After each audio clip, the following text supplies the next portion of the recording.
जब उसने देखा कि आज़ा के शरीर के चारों ओर काला कोहरा छा गया है और उसका भौतिक शरीर नंगी आंखों से दिखाई देने वाली गति से ठीक होने लगा है, तो लिन हुआंग ने उसे खत्म करने का अवसर नहीं गंवाया। शायद बाहरी लोगों के लिए यह आज़ा को मारने का एकदम सही मौका था। हालांकि लिन हुआंग के लिए वास्तव में इससे कोई फर्क नहीं पड़ता था कि आज़ा कमजोर थी या नहीं। अगर वो वास्तव में उसे मारना चाहता था तो लिन हुआंग किसी भी समय ऐसा कर सकता था। आज़ा के कमजोर होने तक इंतजार करने की कोई जरूरत नहीं थी। उसने महसूस किया कि आज़ा धीरे धीरे ऊर्जा प्राप्त कर रही है। इससे लिन हुआंग को पता चला कि वह अपने शरीर की रिकवरी की गति को बढ़ाने के लिए अपने क्लोन को वापस बुला रहा था। इससे यह सिद्ध हो गया कि प्रथम शासक द्वारा की गई अंतिम चाल ने वास्तव में उसे चोट पहुंचाई थी। आधे दिन में ही आज़ा पूरी तरह ठीक हो गई। उनकी आभा उस चरम अवस्था में पहुंच गई थी जैसे कि प्रथम सेना से युद्ध करते समय थी। उसने मुझे लगभग मार ही डाला। आज़ा ने उस ओर देखते हुए हंसी उड़ाई जहां फर्स्ट लीज ने खुद को विस्फोटित किया था। उसने ऊपर आसमान को देखा और मजाक में हंसा। ये फर्स्ट लीज तुम्हारा आखिरी तुरुप का पत्ता होना चाहिए। ये बहुत बुरा है कि उसका आधार बहुत खराब है। अपनी प्रतिभा और क्षमता को समाप्त करने के बाद भी वह मेरी तुलना में अभी भी कमजोर है। भले ही वह एक क्लोन के साथ खुद को पुनर्जीवित कर ले, लेकिन यह असंभव है कि उसकी क्षमता में कोई और सफलता मिलेगी। कोई बात नहीं, चूंकि तुमने अपना तुरुप का पत्ता इस्तेमाल कर लिया है, अब लड़ने की बारी मेरी है। वो स्पष्ट रूप से महान अराजक स्वर्गीय दाव से बात कर रहा था। वह जानता था कि महान अराजक स्वर्गीय दाव निश्चित रूप से उसे सुन सकता है। जैसे ही आज़ा ने बोलना समाप्त किया, उसने तुरंत एक ध्वनि संदेश भेजा। हमले के लिए तैयार हो जाओ। जैसे ही उन्होंने ऐसा कहा, तीनों बाह्य देवता जो करोड़ों अराजक ब्रह्मांडों की दूरी पर थे, अचंभित रह गए। इसके बाद तीनों ने लगभग एक ही समय पर प्रतिक्रिया दी। हम मालिक की इच्छा का पालन करते हैं। अगले ही पल न्यार्लटोटेप की पीठ से फिर कांटे निकले। उन्होंने काली बकरी के बच्चों में छुरा घोंपा और उनके शरीर में कुछ इंजेक्ट कर दिया। ऐसा करने के बाद एक तरफ खड़े योगग ने अपनी आस्तीनें ऊपर उठाई और 2000 से अधिक काले बकरे की संतानों को अनंत ब्रह्मांड के विभिन्न क्षेत्रों में भेज दिया। लिन हुआंग ने जब ये दृश्य देखा तो वह अपनी भौहें सिकोड़े बिना नहीं रह सका। काली बकरी की संतान में शक्तिशाली क्षमताएं थीं और वे लगभग बाई और अन्य के बराबर थीं। संख्या के मामले में ही वे सबसे आगे थे। कोई कह सकता है कि वे पूरे अनंत ब्रह्मांड पर छा सकते थे। इसके अलावा न्यार्लटोटेप ने एक बार फिर उनके शरीर के साथ कुछ किया था। यदि उसने वही किया जो पहले किया था, तो जैसे ही ये काली बकरी की संतानें मरती, विस्फोट उससे अनगिनत गुना अधिक भयानक होता। जब शुभ ने पहले जो संतानें पैदा की थीं, वे मर जाती। लिन हुआंग ने कुछ हल्की गणना की। जैसे ही ये काली बकरी की संतानें विस्फोट करेगी, विस्फोट का दायरा लाखों अव्यवस्थित ब्रह्मांडों को घेर लेगा। विस्फोट के परिणामस्वरूप होने वाले प्रदूषण प्रभाव के लिए शायद केवल बाई और अन्य लोग ही बल द्वारा इसका बचाव कर सकते थे। यहां तक कि ड्रैगन सम्राट भी विस्फोट के दायरे में आते ही एबिस ऊर्जा से दूषित होने के भाग्य से बच नहीं सका। लिन हुआंग ने उन विचारों को अपने दिमाग के पीछे धकेल दिया और अपना ध्यान फिर से आज़ा पर केंद्रित किया। आज़ा की पीठ के पीछे काला कोहरा छाया हुआ था। वो महसूस कर सकता था कि काले कोहरे के भीतर आभाएं तेजी से एकत्रित हो रही थीं। उनमें से 20 से 30 ऐसे थे जो प्रभुत्व स्तर रैंक 9 पर थे। उन्होंने स्पष्ट रूप से 1000 क्वाड्रिलियन से अधिक अराजक ब्रह्मांडों पर प्रभुत्व जमा लिया था।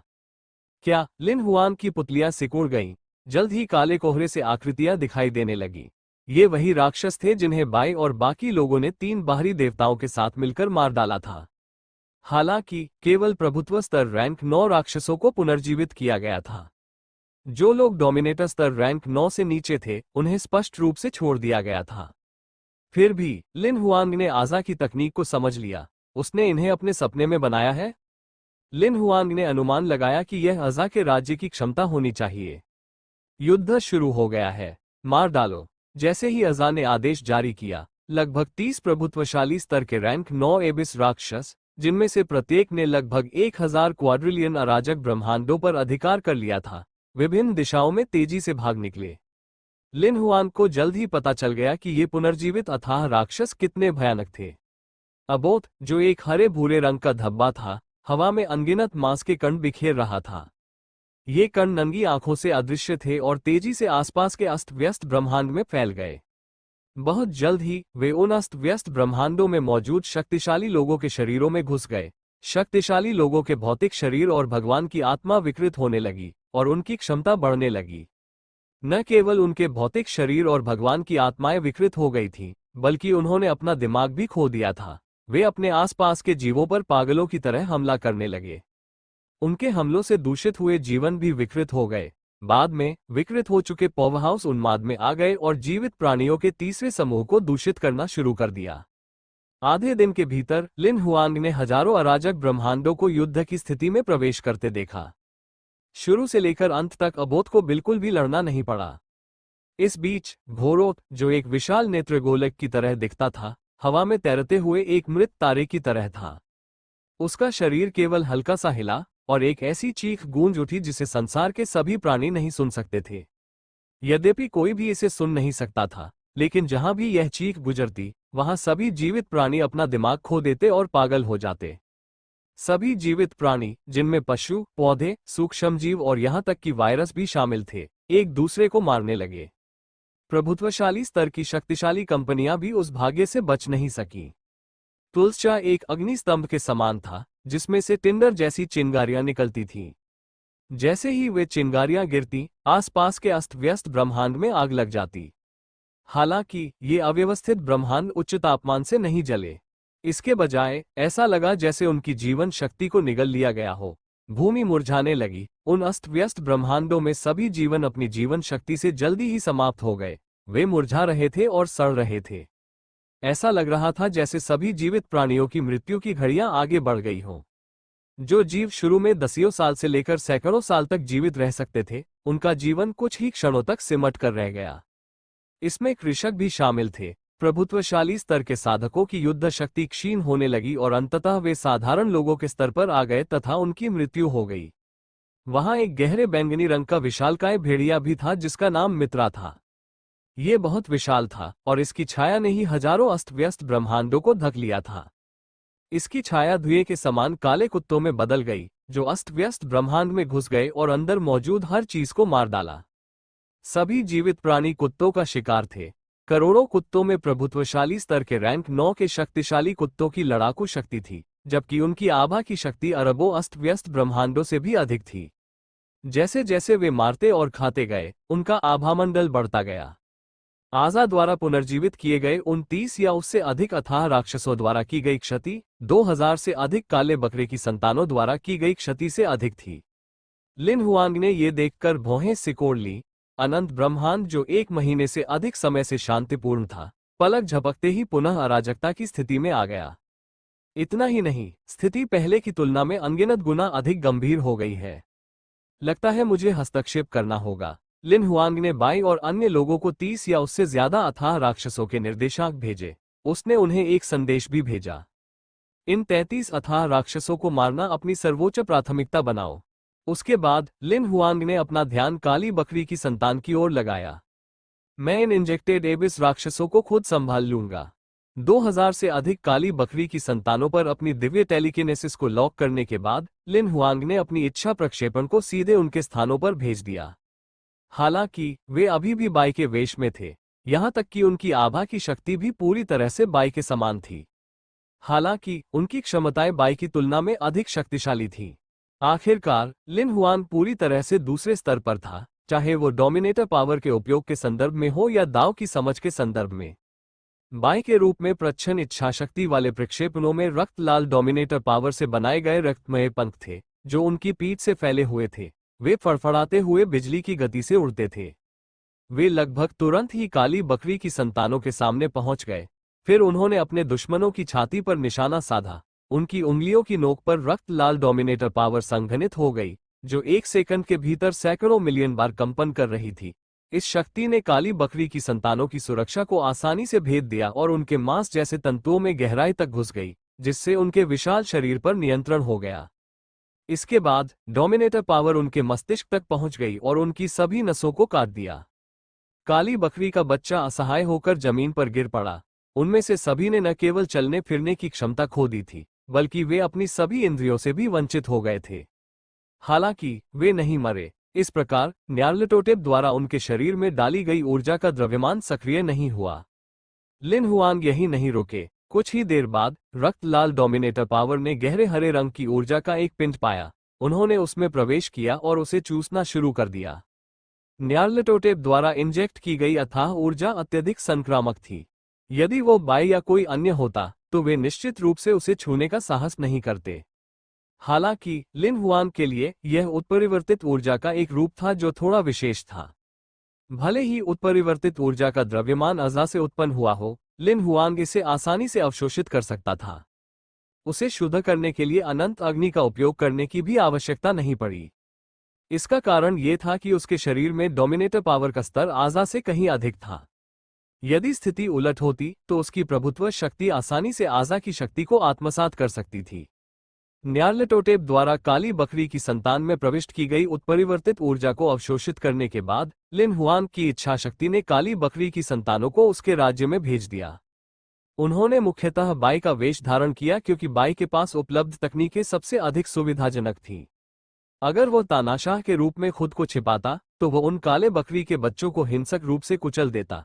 अगर वो काइली, किलर या लैंसलॉट के रूप में खुद को छिपाता तो वो काले बकरी के बच्चों को टुकड़े टुकड़े कर देता। उनके चयन के पीछे एक और कारण था। भेष बदलने के बावजूद भी बाहरी देवताओं को निश्चित रूप से यह आभास हो जाता था कि कुछ गड़बड़ है। कई शाही राक्षसों के रूप में खुद को छिपाने के बजाय वो खुद को बाई के रूप में छिपाना पसंद करेगा। इस तरह बाहरी देवता केवल बाई के बारे में कुछ असामान्य बातों पर ही ध्यान दे सकेंगे।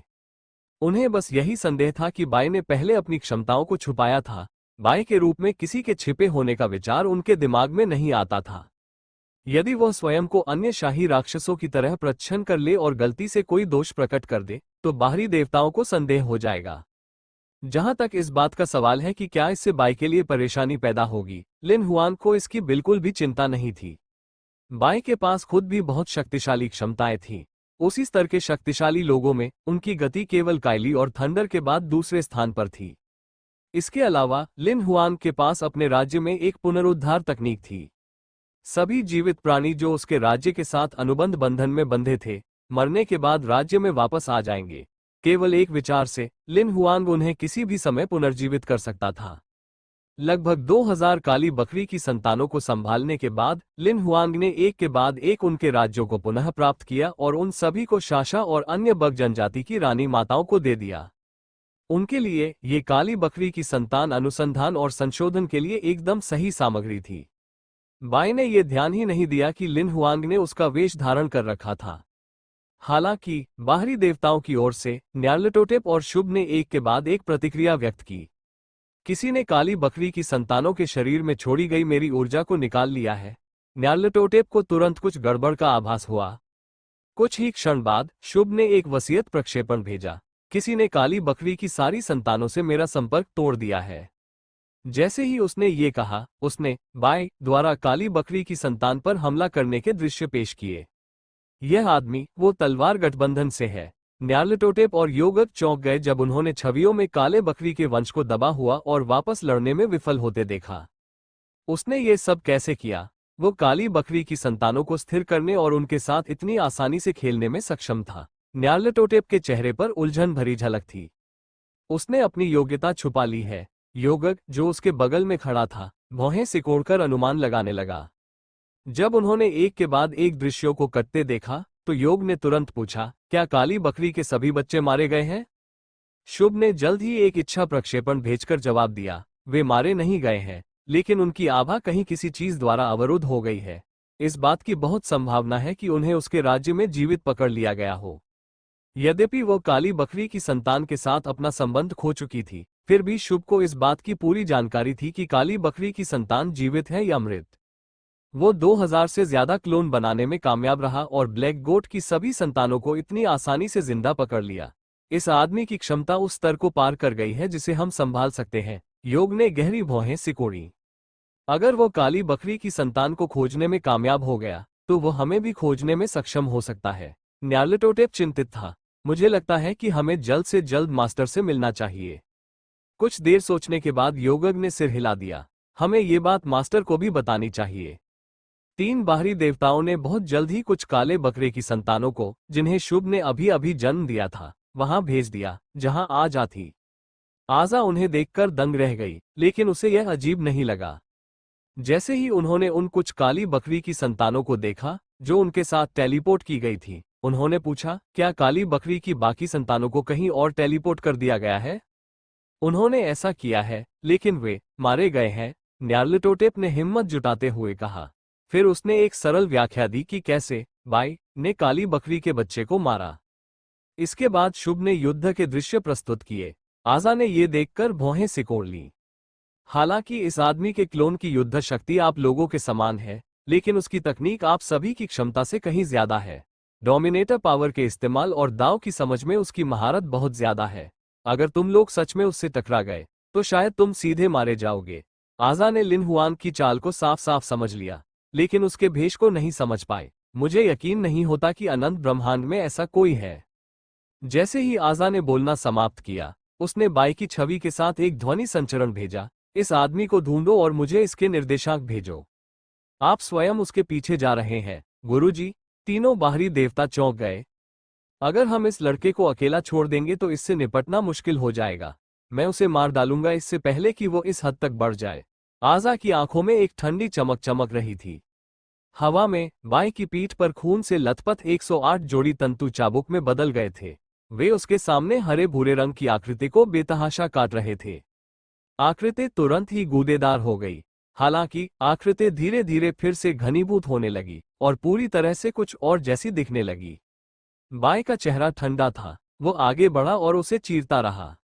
लड़ाई पूरे एक दिन तक चली थी। बाई का प्रतिद्वंद्वी अबोध था, जो अजा के अधीन राक्षसों में से एक था। हालांकि कुछ महीने पहले की तुलना में अबोध को इतनी आसानी से नहीं मारा जा सकता था। वर्तमान अबोध की युद्ध शक्ति बाई के बराबर थी। यद्यपि बाई ने उसे पूरे दिन पीटा था, फिर भी उसे कोई खास नुकसान नहीं हुआ। उसका हरा भूरा धब्बा जैसा शरीर लगातार उन शक्तियों में बदलता जा रहा था जिन्हें उसने पहले भी निगला था। इतना ही नहीं, उसे इस हद तक मजबूत किया गया था कि उसकी युद्ध शक्ति तकनीकी रूप से बाई के बराबर थी। हालांकि ये बाई के लिए अर्थहीन था, क्योंकि इससे बाई को जरा भी नुकसान नहीं पहुंच सकता था। सबसे कम समय तक यह 1 घंटे से अधिक समय तक चला था, तथा अधिकतम 2 से 3 घंटे तक चला था, जिसके बाद इसे बाई ने मार डाला था। फिर भी हर बार जब इसे मारा जाता तो ये किसी अन्य शक्तिशाली जीव में बदल जाता जिसे इसने पहले निगल लिया था। पूरे दिन में इसने 10 बार अपना रूप बदला, फिर भी केवल एक चीज जो इसने समाप्त की वह थी इसकी प्रभुत्व शक्ति का एक अंश। बाई ने उसे मारने के सभी प्रकार के प्रयास किए, लेकिन सब व्यर्थ रहा। चाहे वो इसे कैसे भी मारे, ये हमेशा एक अलग रूप में पुनर्जन्म लेगा। अंततः उसने सभी आकर्षक तकनीकों को त्याग दिया और उस आक्रमण तकनीक का प्रयोग किया जिसमें वो सबसे अधिक कुशल था, तथा उसने अबोध को बार बार यथाशीघ्र तथा कुशलतापूर्वक मार डाला। जब उसने अबोध को बार बार कुचला और फिर से एक नए रूप में संघनित हुआ, तो बाई की पुतलियां अचानक सिकुड़ गईं। उसने अबोध से कुछ ही दूरी पर देखा। खतरा था। खतरा बहुत ही उच्च स्तर का है। उसने पहले कभी ऐसा खतरा महसूस नहीं किया था। खतरे का स्रोत अभी तक सामने नहीं आया था, फिर भी बाई के शरीर में रोंगटे खड़े हो गए थे। उसे भागने की तीव्र इच्छा हो रही थी। कौन है भाई? अचानक उसके मन में एक भयानक विचार को आधा। आजा। आने वाली आभा की शक्ति 3 बाहरी देवताओं से भी अधिक थी। आजा ही एकमात्र संभावना थी। अगले ही क्षण वह व्यक्ति प्रत्यक्ष रूप से प्रकट हो गया। कितना अनाड़ी! उस व्यक्ति ने अबोध की ओर देखा, जिसका शरीर धीरे धीरे ठीक हो रहा था। फिर उसने अपनी नजर अबोध से हटाकर बाई की ओर देखा। बाई अचानक ठिठक गई। आजा! आजा ने आंखें सिकोड़कर बाई को ध्यान से देखा। कुछ देर बाद ही उसने कहा, ऐसा नहीं लगता कि तुम अपनी योग्यताएं छुपा रही हो। अगर मैं गलत नहीं हूं, तो तुम ही वह नहीं हो जिसने काली बकरी के बच्चे चुराए हैं, है ना? बाई उलझन में था। उसे समझ में नहीं आ रहा था कि आजा क्या बात कर रही है। यह अवश्य ही कोई ऐसा व्यक्ति होगा जो तुम्हारे वेश में आया था। आजा तुरंत इस निष्कर्ष पर पहुंचे जब उन्होंने बाई के चेहरे पर भाव देखा। क्या तुम मुझे बता सकते हो वह कौन है? आजा ने बाई की ओर देखा और मुस्कुराया। बाई अपने शरीर को नियंत्रित करने में असफल रहा, जो आजा के ये शब्द बोलते ही उड़ गया। उसे ऐसा महसूस हुआ जैसे उसके शरीर को किसी चीज ने जकड़ लिया हो। वो बिल्कुल भी हिल नहीं सकता था। वो सिर्फ देख सकता था कि उसका शरीर आजा के और करीब आ रहा है। क्या अब मुझे मार दिया जाएगा? तभी बाई को एहसास हुआ कि वो आजा के सामने कितना कमजोर था। वो चींटी से भिन्न नहीं था। हालांकि जैसे ही आजा ने अपनी उंगली बढ़ाकर बाई की भौंहों के बीच इशारा किया, आजा के चेहरे पर एक स्तब्ध भाव उभर आया। लगभग उसी समय उसका बढ़ा हुआ दाहिना हाथ उसके कंधे से नीचे की ओर मुड़ा। उसी समय बाई, जो अभी अभी उनके सामने थी, पूरी तरह से गायब हो गई। क्या तुम मुझे खोज रहे हो? कुछ ही दूरी से एक धीमी आवाज सुनाई दे रही थी। आजा ने अपना सिर उठाया और आवाज की दिशा की ओर देखा। तभी उन्हें एहसास हुआ कि वहां एक आकृति खड़ी है। तुम? आजा ने उनके चेहरे पर डर का एक निशान दिखाया, क्योंकि वो दूसरी आकृति के अस्तित्व को बिल्कुल भी महसूस नहीं कर सके। अचानक उन्हें ऐसा लगा जैसे वे सैकड़ों युग पहले के उस समय में लौट गए हैं जब उन्होंने पहली बार आभासी प्रभु को देखा था। यह एहसास लगभग वैसा ही लग रहा था। बहुत शक्तिशाली। यह व्यक्ति इतना शक्तिशाली था कि उसके पास उसका प्रतिरोध करने की कोई क्षमता नहीं थी।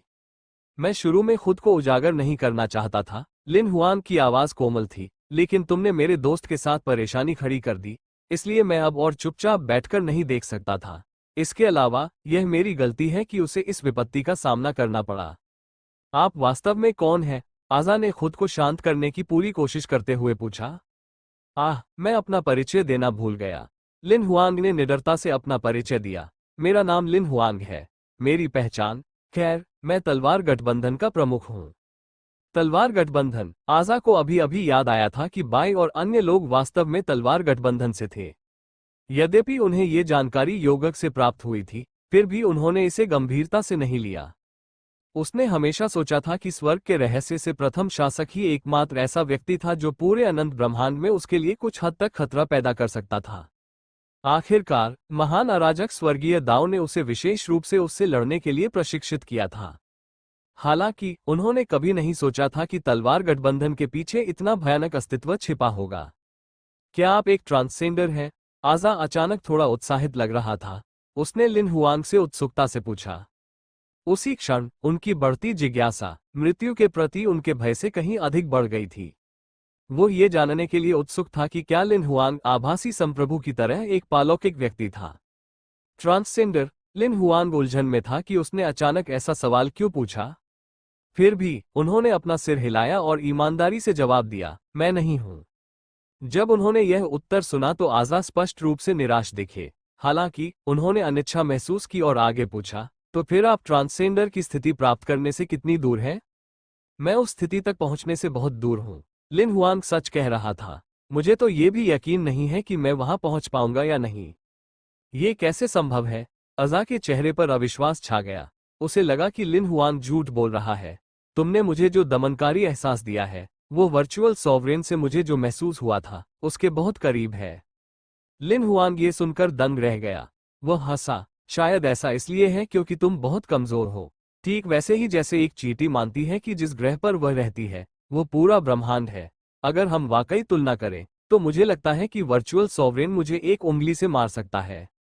तुम बहुत कमजोर हो, बहुत दुर्बल। कमजोर? आजा ने कभी नहीं सोचा था कि अपने जीवन काल में उन्हें किसी से तुम बहुत कमजोर हो जैसी टिप्पणी सुनने को मिलेगी। यहां तक कि वर्चुअल सॉवरेन ने भी तब ऐसा नहीं कहा था। बेशक, ऐसा शायद इसलिए हुआ क्योंकि आभासी सम्राट ने उससे बात करने की जहमत नहीं उठाई। बाद वाले ने उसे मारने के लिए बस एक उंगली का इस्तेमाल किया था। आजा के दमन के बाद उन्हें समझ में आया कि उनके और आभासी प्रभु के बीच का अंतर लगभग अथाह था। हालांकि जब तक वो लिन हुआंग से नहीं मिला, तब तक उसे वास्तव में ये पता नहीं था कि आभासी सम्राट की शक्ति उसकी कल्पना की सीमाओं को पार कर गई थी। अंतर इतना बड़ा है, लिन हुआंग के राज्य में अब 1/4 से अधिक अव्यवस्थित ब्रह्मांड थे। इस बीच आजा, जिसने अपने लगभग सभी प्रतिरूपों को वापस बुला लिया था, के राज्य में केवल 120 नॉनिलियन अव्यवस्थित ब्रह्मांड ही बचे थे। उन दोनों के बीच का अंतर लगभग 10 खरब गुना था। लिन हुआंग के सामने आजा वास्तव में चींटी से अलग नहीं थी। हालांकि लिन हुआंग को पता था कि वो ट्रांसजेंडर का दर्जा हासिल करने से बहुत दूर है। फिर भी आजा को लिन हुआंग की लगभग अथाह शक्ति ने वैसा ही एहसास कराया जैसा तब हुआ था जब उसने आभासी संप्रभु का सामना किया था। यह एक भ्रम था जिसके कारण उन्हें लगा कि उनकी योग्यता का स्तर समान है। जब आजा ने लिन हुआंग से सच्चाई सुनी तो उसे अपने कानों पर विश्वास नहीं हुआ। उन्होंने अंततः अपने और एक पालौकिक के बीच अकल्पनीय अंतर को महसूस किया था। चाहे वे कितने भी अव्यवस्थित ब्रह्मांडों को परिष्कृत कर लें, यह अंतर पाटा नहीं जा सकता था। वे अपनी सीमाओं तक पहुंच जाने पर भी शायद उससे अधिक निकट नहीं पहुंच पाते। मैं शुरू में तुम्हें फर्स्ट लीच के लिए बचाना चाहता था। आखिरकार ग्रेट कैओटिक हेवनली दाओ ने उस आदमी पर बहुत मेहनत की थी। हालांकि फर्स्ट लीच 2 बार हार चुका है, लेकिन उसके पास कोई बैकअप प्लान होना चाहिए। लिन हुआंग ने आजा की मानसिक स्थिति को नजरअंदाज किया और कहना जारी रखा, लेकिन तुम्हें यह देखने का मौका नहीं मिलेगा कि वह क्या होगा। जैसे ही लिन हुआंग ने बोलना समाप्त किया, अजा को अचानक एहसास हुआ कि वो अब आगे नहीं बढ़ सकता। ऐसा लग रहा था जैसे वो किसी चीज से विवश हो। तभी उन्हें एहसास हुआ कि कुछ अदृश्य दिव्य टेलीकिनेसिस धागे थे जो उन्हें अनजाने में ही बांधे हुए थे। इससे भी ज्यादा भयावह बात यह थी कि उनके शरीर में मौजूद डोमिनेटर पावर और ईश्वर की आत्मा की ऊर्जा को किसी चीज ने बंद कर दिया था। वो उनका इस्तेमाल बिल्कुल नहीं कर सकते थे। अगले ही पल उसने देखा कि लिन हुआंग उसके सामने आधे मीटर से भी कम दूरी पर दिखाई दिया। लिन हुआंग ने अपना हाथ उसकी ओर बढ़ाया। लिन हुआंग ने सीधे अजा के सिर पर अपना हाथ दबाया। इसके बाद अजा में डोमिनेटर पावर की एक बड़ी मात्रा प्रवाहित हुई। क्या यह आत्मसात है? आजा अचानक घबरा गई।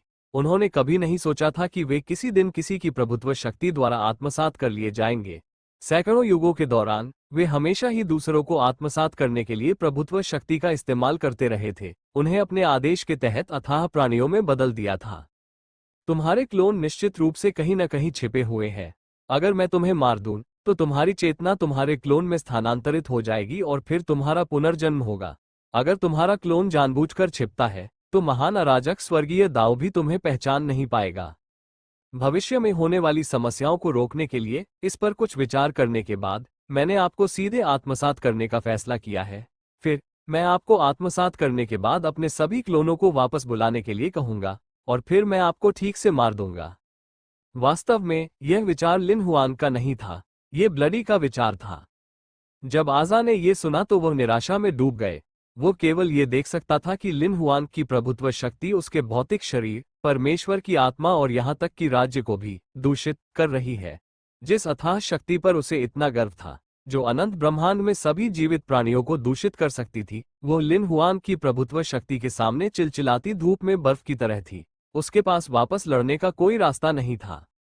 उसका शरीर अकड़ गया था, वो अपनी उंगलियां भी नहीं हिला सकता था। भागना तो दूर की बात थी।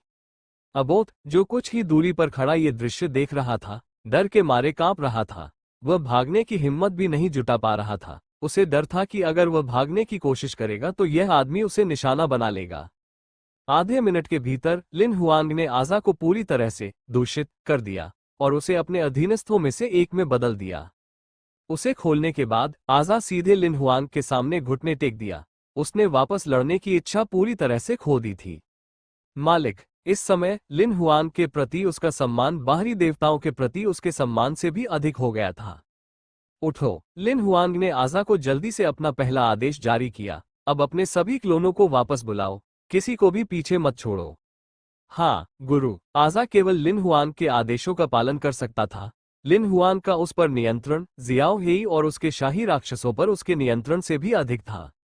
अगले ही क्षण आजा ने अपनी आंखें बंद कर ली और अपने शेष क्लोनों को याद करने लगे।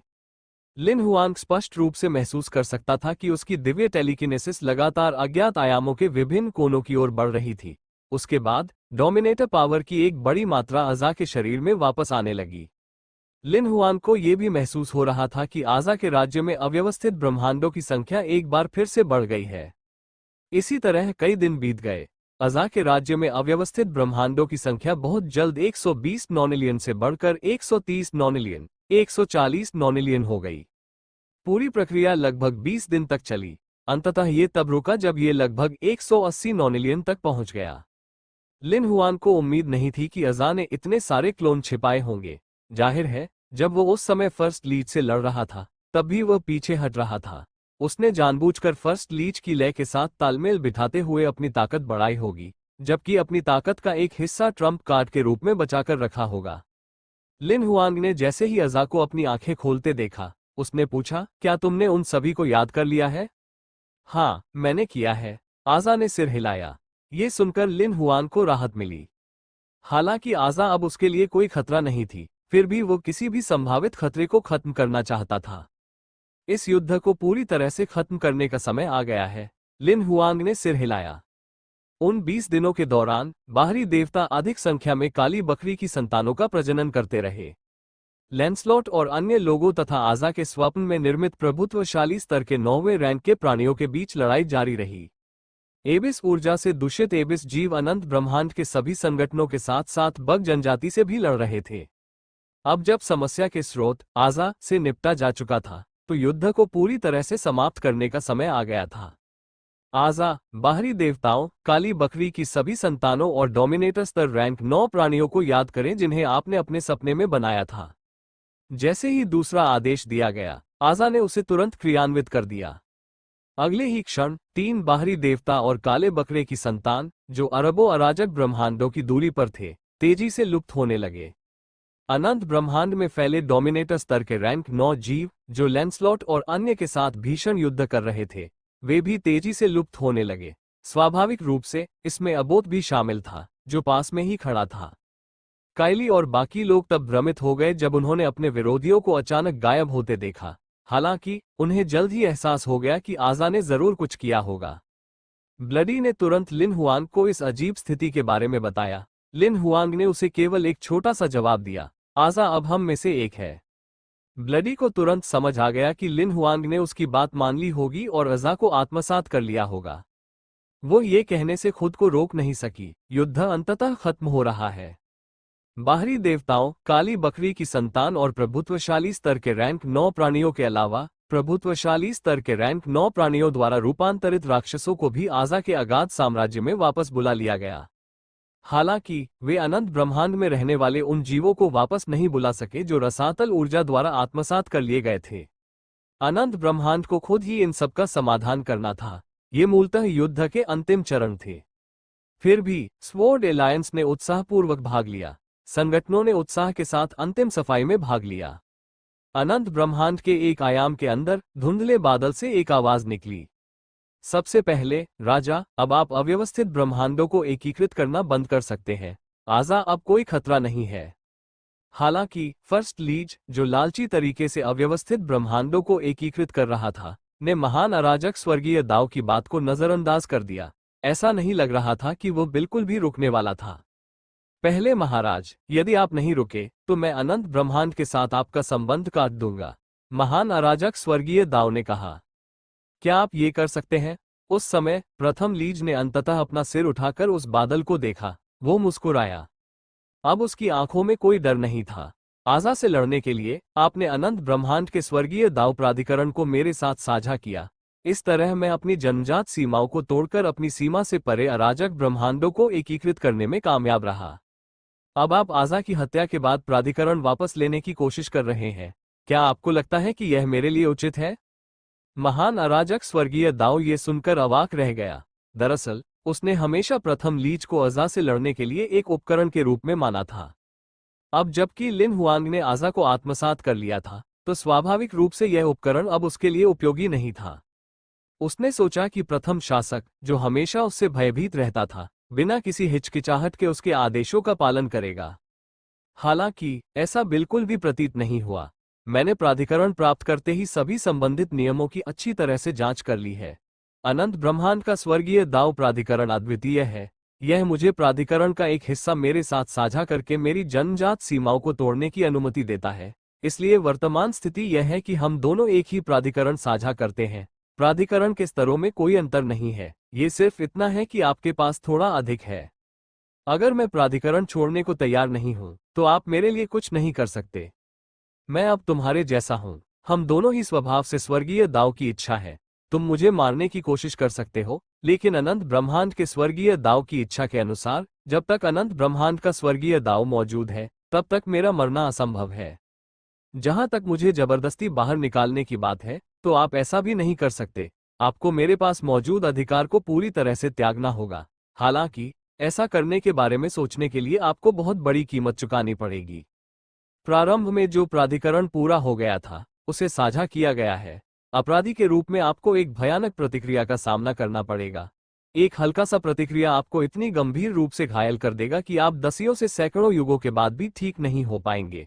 एक गंभीर प्रतिक्रिया के परिणामस्वरूप आप अपनी इच्छा शक्ति पूरी तरह से खो देंगे और पूरा महान अराजक स्वर्गीय दाव चेतना के बिना एक अराजक द्रव्यमान बन जाएगा। क्या तुम मेरे साथ सह अस्तित्व में रहोगे या मुझे मारने की कीमत चुकाओगे? अगर तुम तार्किक रूप से सोचो तो केवल एक ही सही उत्तर है। क्या मैं सही हूं? महान अराजक स्वर्गीय दाव तुरंत चुप हो गया। प्रथम शासक ने जो कहा वो पूर्णतः सत्य था। जब से उसने फर्स्ट लीच को अज़ा से लड़ने के लिए अपने अधिकार का एक हिस्सा देने का वादा किया था, तब से उसने इस मामले पर नियंत्रण खो दिया था। ग्रेट कैओटिक हेवनली दाव का अधिकार अद्वितीय था। इसका एक हिस्सा साझा करना फर्स्ट लीच को ग्रेट कैओटिक हेवनली दाव के बराबर दर्जा देने के बराबर होगा। शुरू में उसने सोचा था कि प्रथम शासक, जिसे उसने पाला था, प्रथम शासक जो हमेशा उसकी बात सुनता था, उसकी अनुमति का एक हिस्सा प्राप्त करने के बाद भी निश्चित रूप से उसके विरुद्ध नहीं जाएगा। हालांकि इसने इस मानव को कम करके आंका था। प्रथम सेना के लिए इतनी कीमती चीज को उसकी अनंत शक्तिशाली संभावनाओं को देखने के बाद छोड़ देना कैसे संभव था? उसके प्रति वफादारी क्या थी?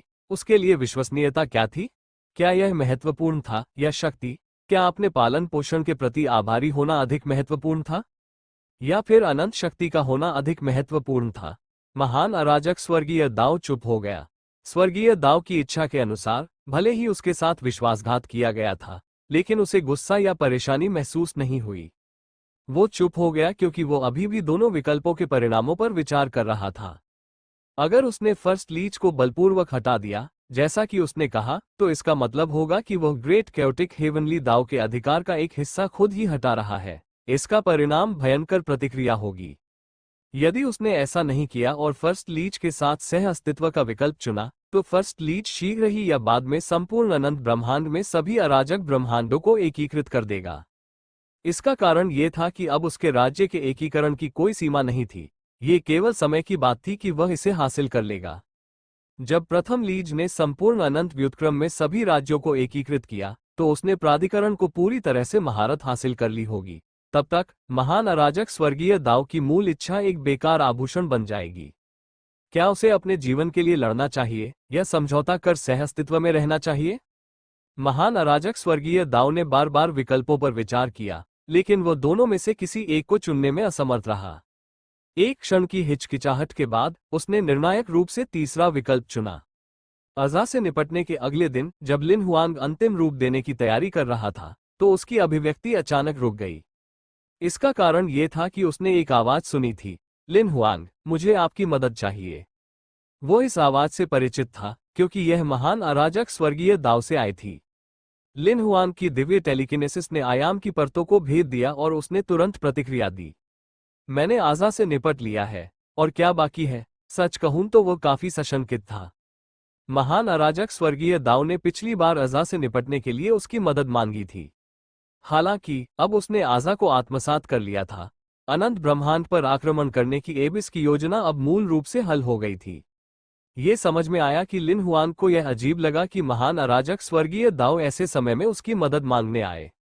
ये फर्स्ट लीच के बारे में है। महान अराजक स्वर्गीय दाव ने जल्दी से उसे पूरे मामले के बारे में बताया।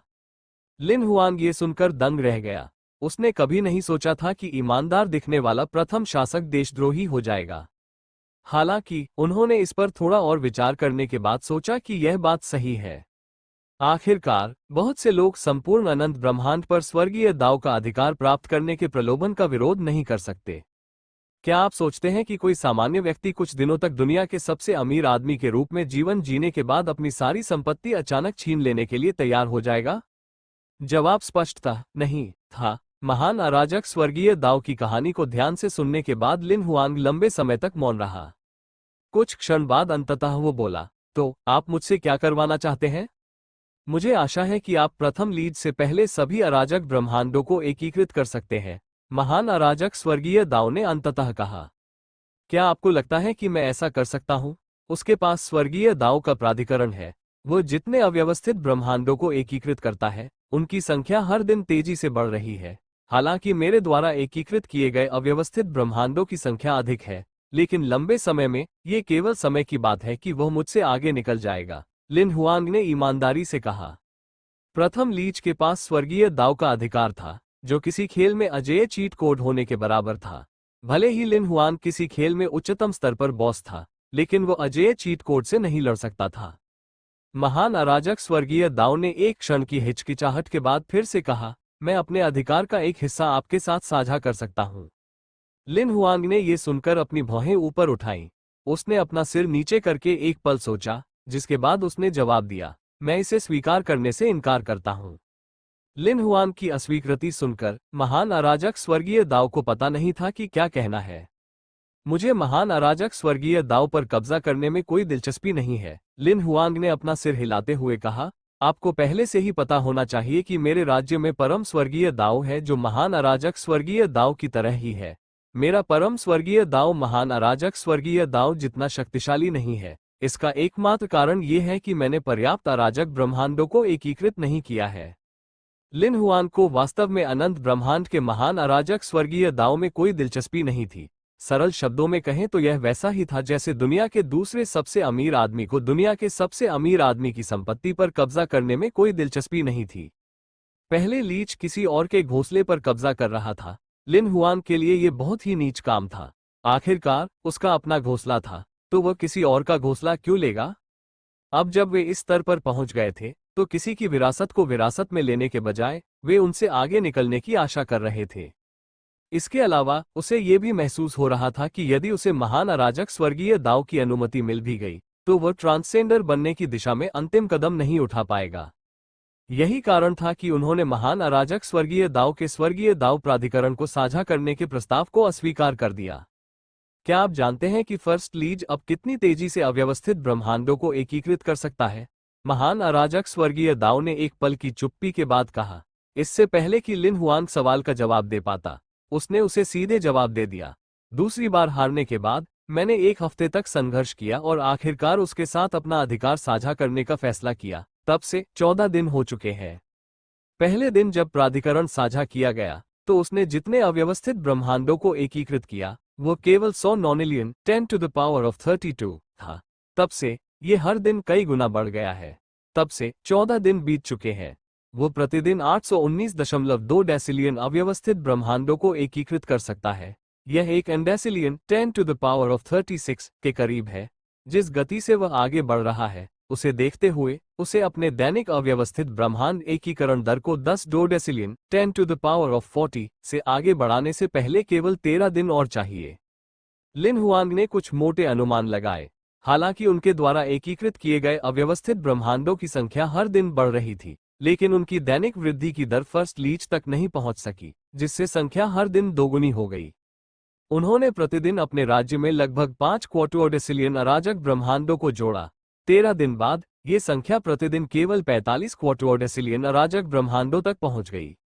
यदि दोनों की एकीकरण दक्षता समान रही तो 13 दिनों के 29 दिन बाद लिन हुआंग में प्रतिदिन 5.46 क्विंडेसिलियन 10 टू द पावर ऑफ 48 अराजक ब्रह्मांड जुड़ेंगे, जबकि फर्स्ट लीज में प्रतिदिन 5.37 क्विंडेसिलियन जुड़ेंगे। वे लगभग बराबर होंगे।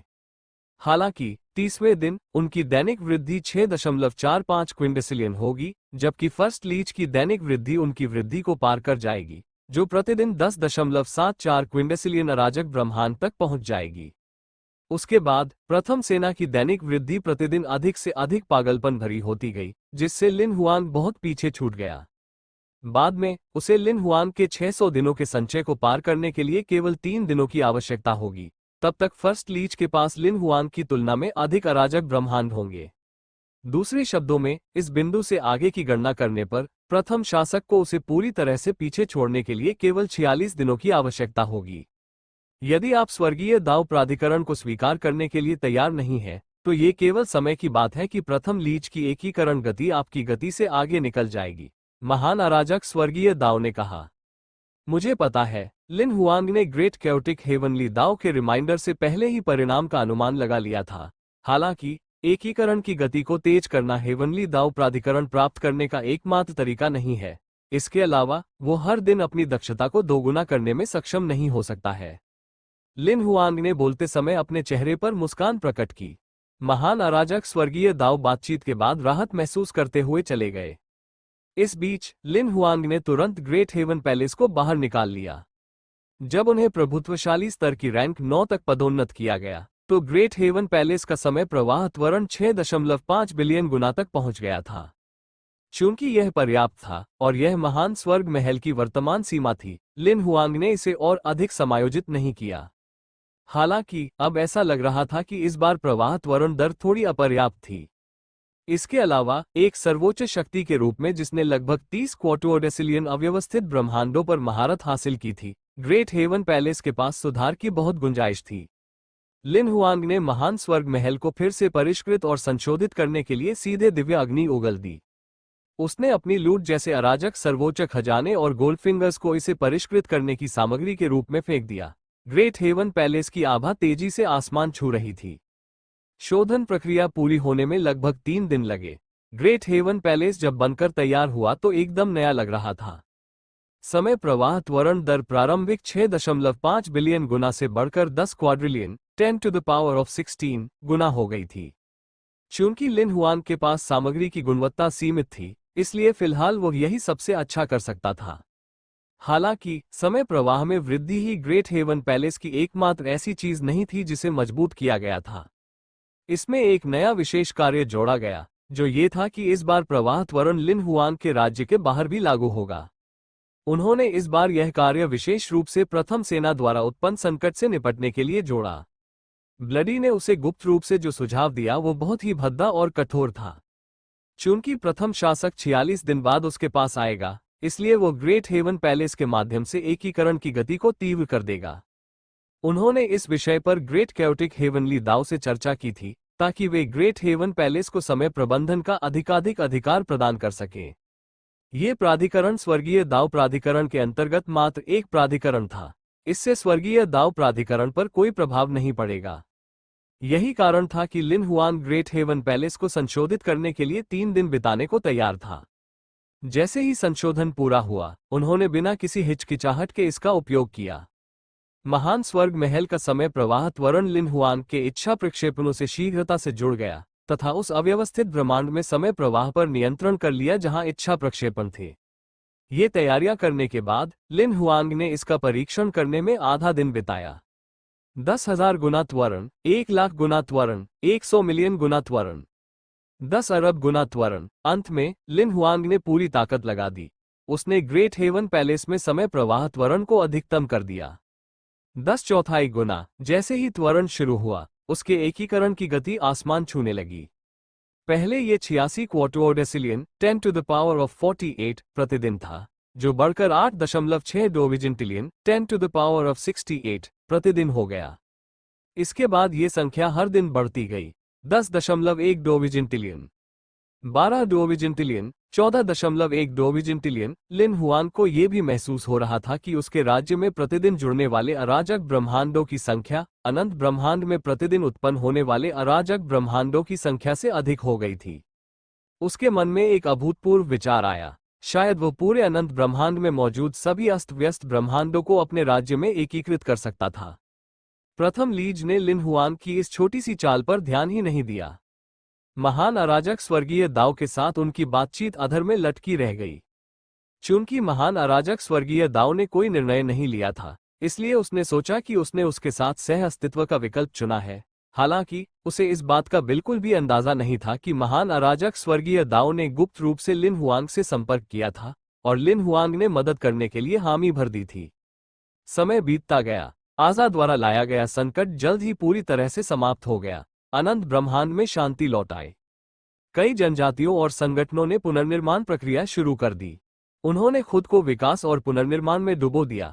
उनके पास एक दूसरे से लड़ने के लिए बिल्कुल भी समय नहीं था। हालांकि लोगों को यह नहीं पता था कि वहां एक गुप्त प्रतियोगिता चल रही थी। समय उड़ता गया और जल्द ही 1 महीने से अधिक समय बीत गया। स्वर्गीय दाव प्राधिकरण प्राप्त करने के बाद प्रथम लीज की क्षमता 1 महीने या उससे अधिक की अवधि के भीतर भयानक दर से बढ़ गई। एक दिन में वो 1.3 क्विंटेसिलियन 10 टू द पावर ऑफ 48 से अधिक अव्यवस्थित ब्रह्मांडों को एकीकृत कर सकता था। हालांकि उसने चुपके से वो दृश्य देखा था जहां लिन हुआंग ने आजा को आत्मसात किया था, लेकिन अब उसे पर्याप्त आत्मविश्वास था। उसे विश्वास था कि उसकी क्षमता लिन हुआंग से किसी भी तरह कम नहीं होनी चाहिए। मेरे वर्तमान स्व को उस लिन हुआंग व्यक्ति से आगे निकल जाना चाहिए था, है ना? प्रथम लीज ने महान अराजक स्वर्गीय दाव से सहज तरीके से बात की। वास्तव में वो उस समयावधि में लगातार महान अराजक स्वर्गीय दाव से बात करता रहा। हालांकि अधिकांश समय उसने उसे जवाब देने की जहमत नहीं उठाई। हालांकि महान अराजक स्वर्गीय दाव ने इस बार कुछ कहा।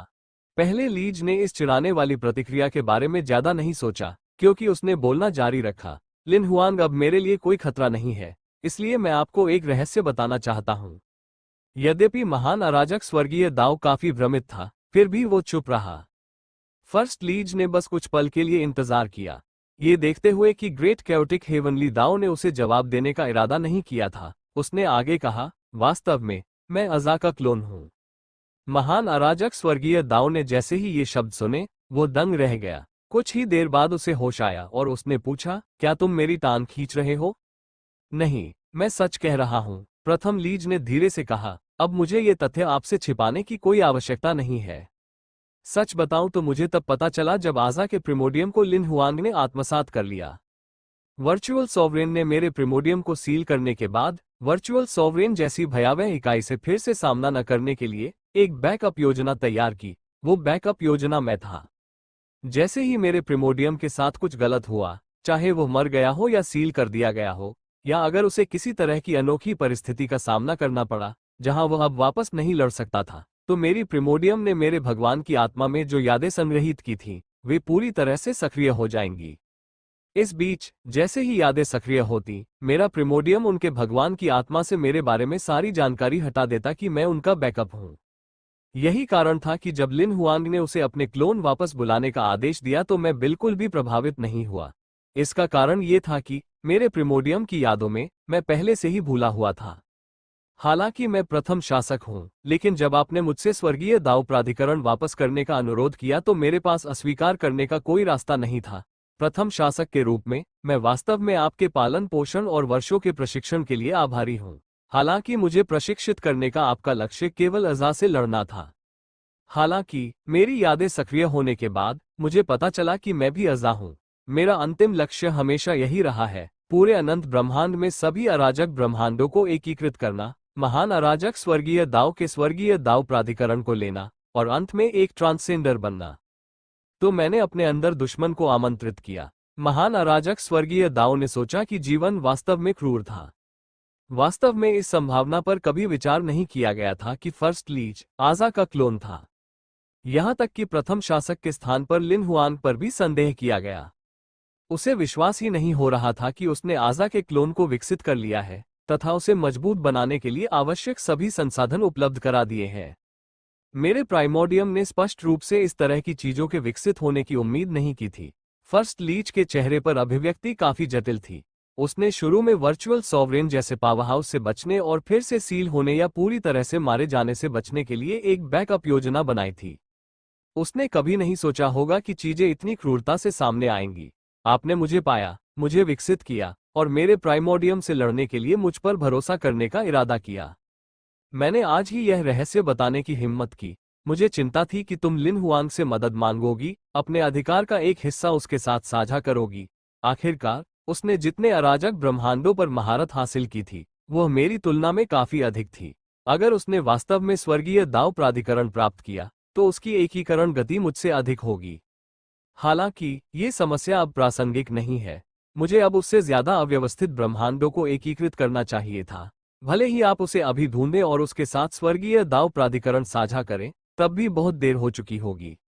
मैं भी तुम्हें एक रहस्य बताना चाहता हूँ। महान अराजक स्वर्गीय दाव अंततः उसकी बातें सुनने के बाद बीच में बोलने से खुद को रोक नहीं सका। वास्तव में मैंने 40 दिन पहले लिन हुआन की तलाश की थी। ये सुनकर लीच का दिल दहल गया। आपके पिछले कार्यों से मुझे लगा कि आप महान अराजक स्वर्गीय दाव के स्वामी बनने के लिए उपयुक्त नहीं थे। इसलिए मैं लिन हुआन के पास गया और स्वर्गीय दाव प्राधिकरण का एक हिस्सा उसके साथ साझा करने का अनुरोध किया ताकि वह आपके साथ प्राधिकरण के लिए लड़ सके। हालांकि उसने मेरे सुझाव को अस्वीकार कर दिया। पहले तो लीज ये सुनकर दंग रह गया। अब वो और भी उलझन में लग रहा था। उसे हल्का सा एहसास हो रहा था कि यह मामला उतना आसान नहीं है जितना उसने सोचा था। उसने कहा कि वह एक ट्रांसजेंडर बनना चाहता है। उसने ये भी कहा कि उसे एक हल्की सी अनुभूति है कि महान अराजक स्वर्गीय दाव को विरासत में प्राप्त करना उसे ट्रांसजेंडर बनाने के लिए पर्याप्त नहीं है। उसे ट्रांसजेंडर बनने का रास्ता मिल गया है? फर्स्ट लीज ने तुरंत पूछा। मुझे इस बारे में पता नहीं है। आप लोगों ने और क्या बात की? सबसे पहले लीज इस सवाल का जवाब जानने के लिए उत्सुक था।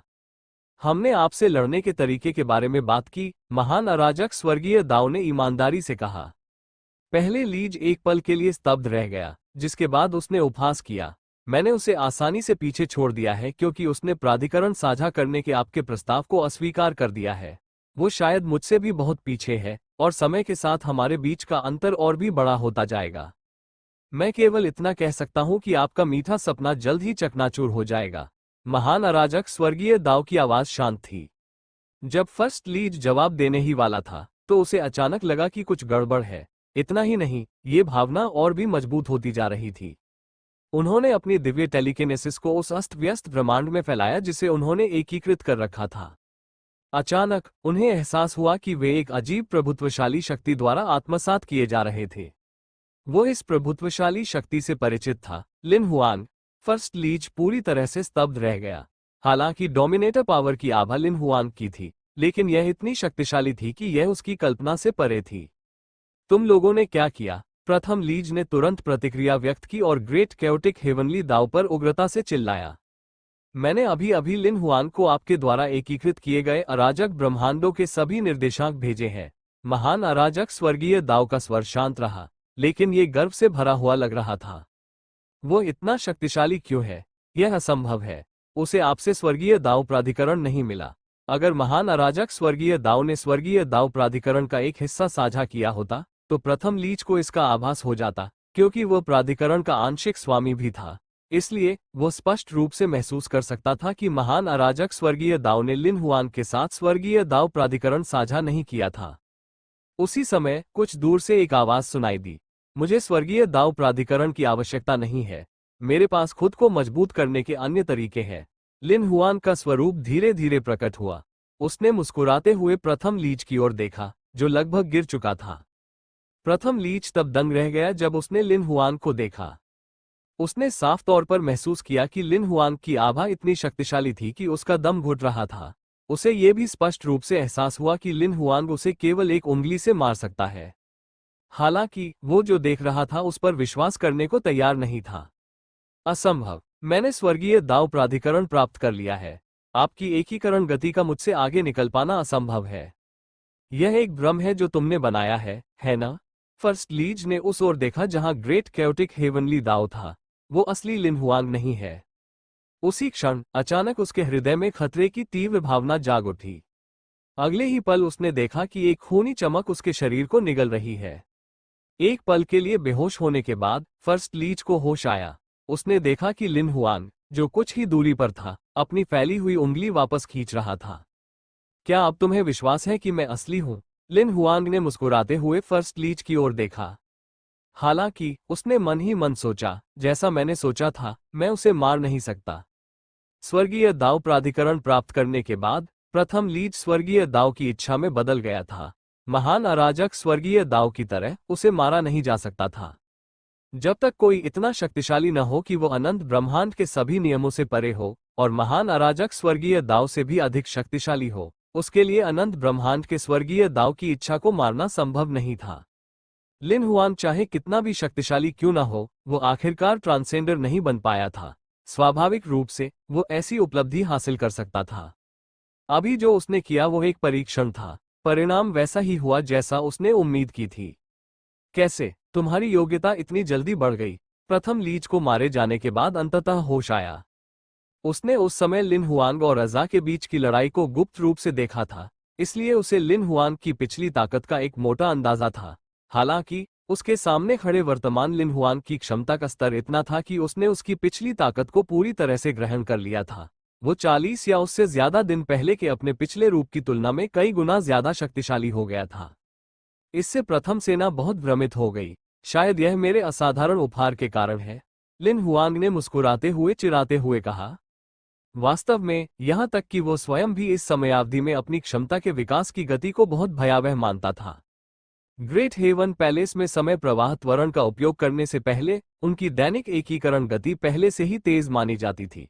उनके पास 1/4 से अधिक अव्यवस्थित ब्रह्मांड 10 to the power of 40 थे, जबकि उनके राज्य में 90 से अधिक चौथाई से अधिक अव्यवस्थित ब्रह्मांड थे। ग्रेट हेवन पैलेस में समय प्रवाह त्वरण का उपयोग किए हुए उसे लगभग 40 दिन हो चुके थे। अब तक उनके द्वारा एकीकृत अव्यवस्थित ब्रह्मांडों की संख्या 6.4 ट्रेविगेंटिलियन 10 to the power of 72 तक पहुंच चुकी थी। इस बीच उनके राज्य में 42 ट्रेविगेंटिलियन अव्यवस्थित ब्रह्मांड थे। ये संख्या प्रतिदिन बढ़ती जा रही थी। उन्हें ये प्रबल अनुभूति हो रही थी कि समस्त अस्त व्यस्त ब्रह्मांडों को संपूर्ण ब्रह्मांड में एकीकृत करना अब पूरी तरह संभव हो गया है। ये देखकर कि लिन हुआंग ने उसके सवाल का जवाब नहीं दिया, प्रथम लीज ने पूछना जारी रखा, तुम्हारे राज्य की कोई सीमा क्यों नहीं है? तुम्हारे भौतिक शरीर और ईश्वर की आत्मा में इतनी शक्तिशाली डोमिनेटर शक्ति क्यों समाहित हो सकती है? इस बार लिन हुआंग ने अंततः इसके बारे में सोचने के बाद जवाब दिया, शायद मेरा शरीर विशेष रूप से पैदा हुआ था। लिन हुआंग ने प्रथम लीज को फिर से चिढ़ाया। केवल वही जानता था कि उसके पास एक अनोखा साम्राज्य है। इसका कारण ये था कि जब उसने अपना जीवन महल बनाया था तो यह असाधारण रूप से कॉम्पैक्ट था, जिसके कारण ये बाद में उसी स्तर के पावर हाउस की तुलना में बहुत अधिक शक्तिशाली था। जब तक वह एक प्रभुत्वशाली स्तर पर नहीं पहुंच गया तब तक उसके साम्राज्य की असामान्यता पूरी तरह से प्रदर्शित नहीं हुई थी। उसके साम्राज्य की कोई सीमा नहीं थी। चून की कोई सीमा नहीं थी, इसलिए प्रभुत्व स्तर पर पहुंचने के बाद उसकी साधना में कोई बाधा नहीं आई। वह अव्यवस्थित ब्रह्मांडों को अंतहीन रूप से एकीकृत कर सकता था और खुद को लगातार मजबूत कर सकता था। इससे उसका भौतिक शरीर और परमेश्वर की आत्मा बार बार मजबूत होती गई। इसलिए चाहे उसकी प्रभुत्व शक्ति कितनी भी शक्तिशाली क्यों न हो, उसके भौतिक शरीर और परमेश्वर की आत्मा को कभी कोई दबाव महसूस नहीं हुआ। जब वे बातचीत कर रहे थे तो फर्स्ट लीच का आभामंडल गिरता जा रहा था। जैसे ही लिन हुआंग ने उन अराजक ब्रह्मांडों को लक्ष्य बनाया जिन्हें प्रथम लीज ने एकीकृत किया था, प्रथम लीज के राज्य में अराजक ब्रह्मांडों की संख्या एक ऐसी गति से घट रही थी जिसे नंगी आंखों से देखा जा सकता था, क्योंकि लिन हुआंग ने दूसरे पक्ष के अराजक ब्रह्मांडों को बलपूर्वक आत्मसात कर लिया था। प्रथम लीज इस आत्मसातीकरण को रोक नहीं सका, यद्यपि उसका वर्तमान स्वरूप उसके प्रिमोडियम से अनगिनत गुना अधिक शक्तिशाली था। लिन हुआंग के लिए वो 40 दिन पहले के अज़ा जैसा ही था। लिन हुआंग की उपस्थिति में वह केवल देख सकता था कि कैसे उसके अराजक ब्रह्मांड को आत्मसात किया जा रहा था, बिना किसी प्रतिरोध के। तुम ऐसा नहीं कर सकते, लिन हुआंग। ये अव्यवस्थित ब्रह्मांड हैं जिन्हें एकीकृत करने के लिए मैंने बहुत प्रयास किया है। तुम मेरी संपत्ति लूट रहे हो। तुम डाकू हो, फर्स्ट लीज ने चिल्लाते हुए कहा, क्योंकि उसने अपने शरीर में राज्य से आने वाली असामान्य संवेदनाओं को महसूस किया था। चलो एक बात स्पष्ट कर लेते हैं, अब हम दुश्मन हैं। क्या अपने दुश्मन को लूटना सामान्य बात नहीं है? लिन हुआंग को ऐसा लग रहा था जैसे उसने जो किया वो पूरी तरह से सही था। हालांकि वो किसी और ही बात के बारे में सोच रहा था। अगर मैं कर सकता तो मैं तुम्हें मार डालता। क्या तुम्हें लगता है कि मैं ऐसा करके अपना समय बर्बाद करूंगा? अगर हिम्मत हो तो मेरे साथ निष्पक्ष लड़ाई लड़ो जब मैं पर्याप्त अराजक ब्रह्मांडों को एकीकृत कर लूं। क्या तुम्हें लगता है कि तुम जो अभी कर रहे हो वो निष्पक्ष है? फर्स्ट लीज चिल्लाता रहा। क्या तुम मुझे मूर्ख समझते हो? मैं तुम्हारे साथ निष्पक्ष लड़ाई क्यों लड़ूंगा? क्या रोकथाम इलाज से बेहतर नहीं है? लिन हुआंग ने फर्स्ट लीज को ऐसे देखा जैसे वह किसी मूर्ख को देख रहा हो। हकीकत में ब्लडी द्वारा प्रदान की गई योजना को तब भी प्राप्त किया जा सकता था जब लिन हुआंग के पास ग्रेट हेवन पैलेस में समय प्रवाह त्वरण नहीं था। योजना की प्रकृति यह थी कि लिन हुआंग प्रथम लीज के राज्य में अराजक ब्रह्मांड को बलपूर्वक लूटेगा, इससे पहले कि उसकी एकीकरण गति लिन हुआंग के बराबर हो जाए। जब तक लूट की गति काफी तेज थी, वो प्रथम लीज की एकीकरण दक्षता को कम कर सकता था, जिससे उसके द्वारा एकीकृत किए गए अराजक ब्रह्मांडों की संख्या प्रतिदिन दोगुनी नहीं होगी, और यहां तक कि उस संख्या को ऋणात्मक भी बना देगा। स्वाभाविक रूप से यदि लिन हुआंग के पास ग्रेट हेवन पैलेस से समय प्रवाह त्वरण गति नहीं होती तो उसे फर्स्ट लीज के साथ ऐसा पहले करना पड़ता। उसे प्रथम सेना के अस्त व्यस्त ब्रह्मांडों पर यह कार्य करना था, इससे पहले कि उनकी प्रभुत्वकारी शक्ति उन्हें तेजी से आत्मसात कर सके। जैसा कि अभी हो रहा था, प्रथम शासक तब प्रतिरोध नहीं कर सका जब लिन हुआंग ने उसके राज्य में अव्यवस्थित ब्रह्मांडों को आत्मसात करना शुरू कर दिया। शुरुआत में वो प्रतिदिन 1.3 क्विंटसिलियन 10⁴ अव्यवस्थित ब्रह्मांडों को एकीकृत कर सकता था। हालांकि लिन हुआंग की आत्मसात करने की क्षमता काफी आश्चर्यजनक थी। मुश्किल से कुछ मिनट ही बीते थे, फिर भी फर्स्ट लीज द्वारा आज एकीकृत किए गए अव्यवस्थित ब्रह्मांड पहले ही शून्य के करीब पहुंच चुके थे। ये देखकर कि लिन हुआंग रुकने का इरादा नहीं रखता, प्रथम लीज ने अंततः अपना धैर्य खो दिया और उस पर हमला कर दिया। हालांकि वो जानता था कि वो लिन हुआंग के मुकाबले में नहीं है, फिर भी उसने हमला किया। इस कृपाण हमले में उन्होंने अपनी लगभग सारी प्रभुत्व शक्ति का प्रयोग किया, जिसमें उन्हें महारत हासिल थी। यहां तक कि कृपाण अस्त्र, जो कि अनंत परम निधि था, भी आक्रमण में डाली गई प्रभुत्वकारी शक्ति को सहन नहीं कर सका। वो सीधे कुचल दिया गया। सबसे पहले लीज ने हथियार को कुचलने के बाद शेष बची कृपान स्पिरिट को पुनः प्राप्त किया और उसे अपने हमले में शामिल किया। इस हमले में डोमिनेटर पावर की एक क्विंटेसिलियन मात्रा थी जो विनाशकारी और दबंग अंदाज में आसमान में गिरी। इसका लक्ष्य लिन हुआंग की भौहों के बीच का स्थान था। जैसे ही कृपान घुमाया गया, पूरा आयाम इस प्रकार हिल गया मानो कोई बड़ा भूकंप आ गया हो। अरबों विस्फोटित तारों की तरह चमकीली तलवार की चमक तुरंत लिन हुआंग के सामने आ गई।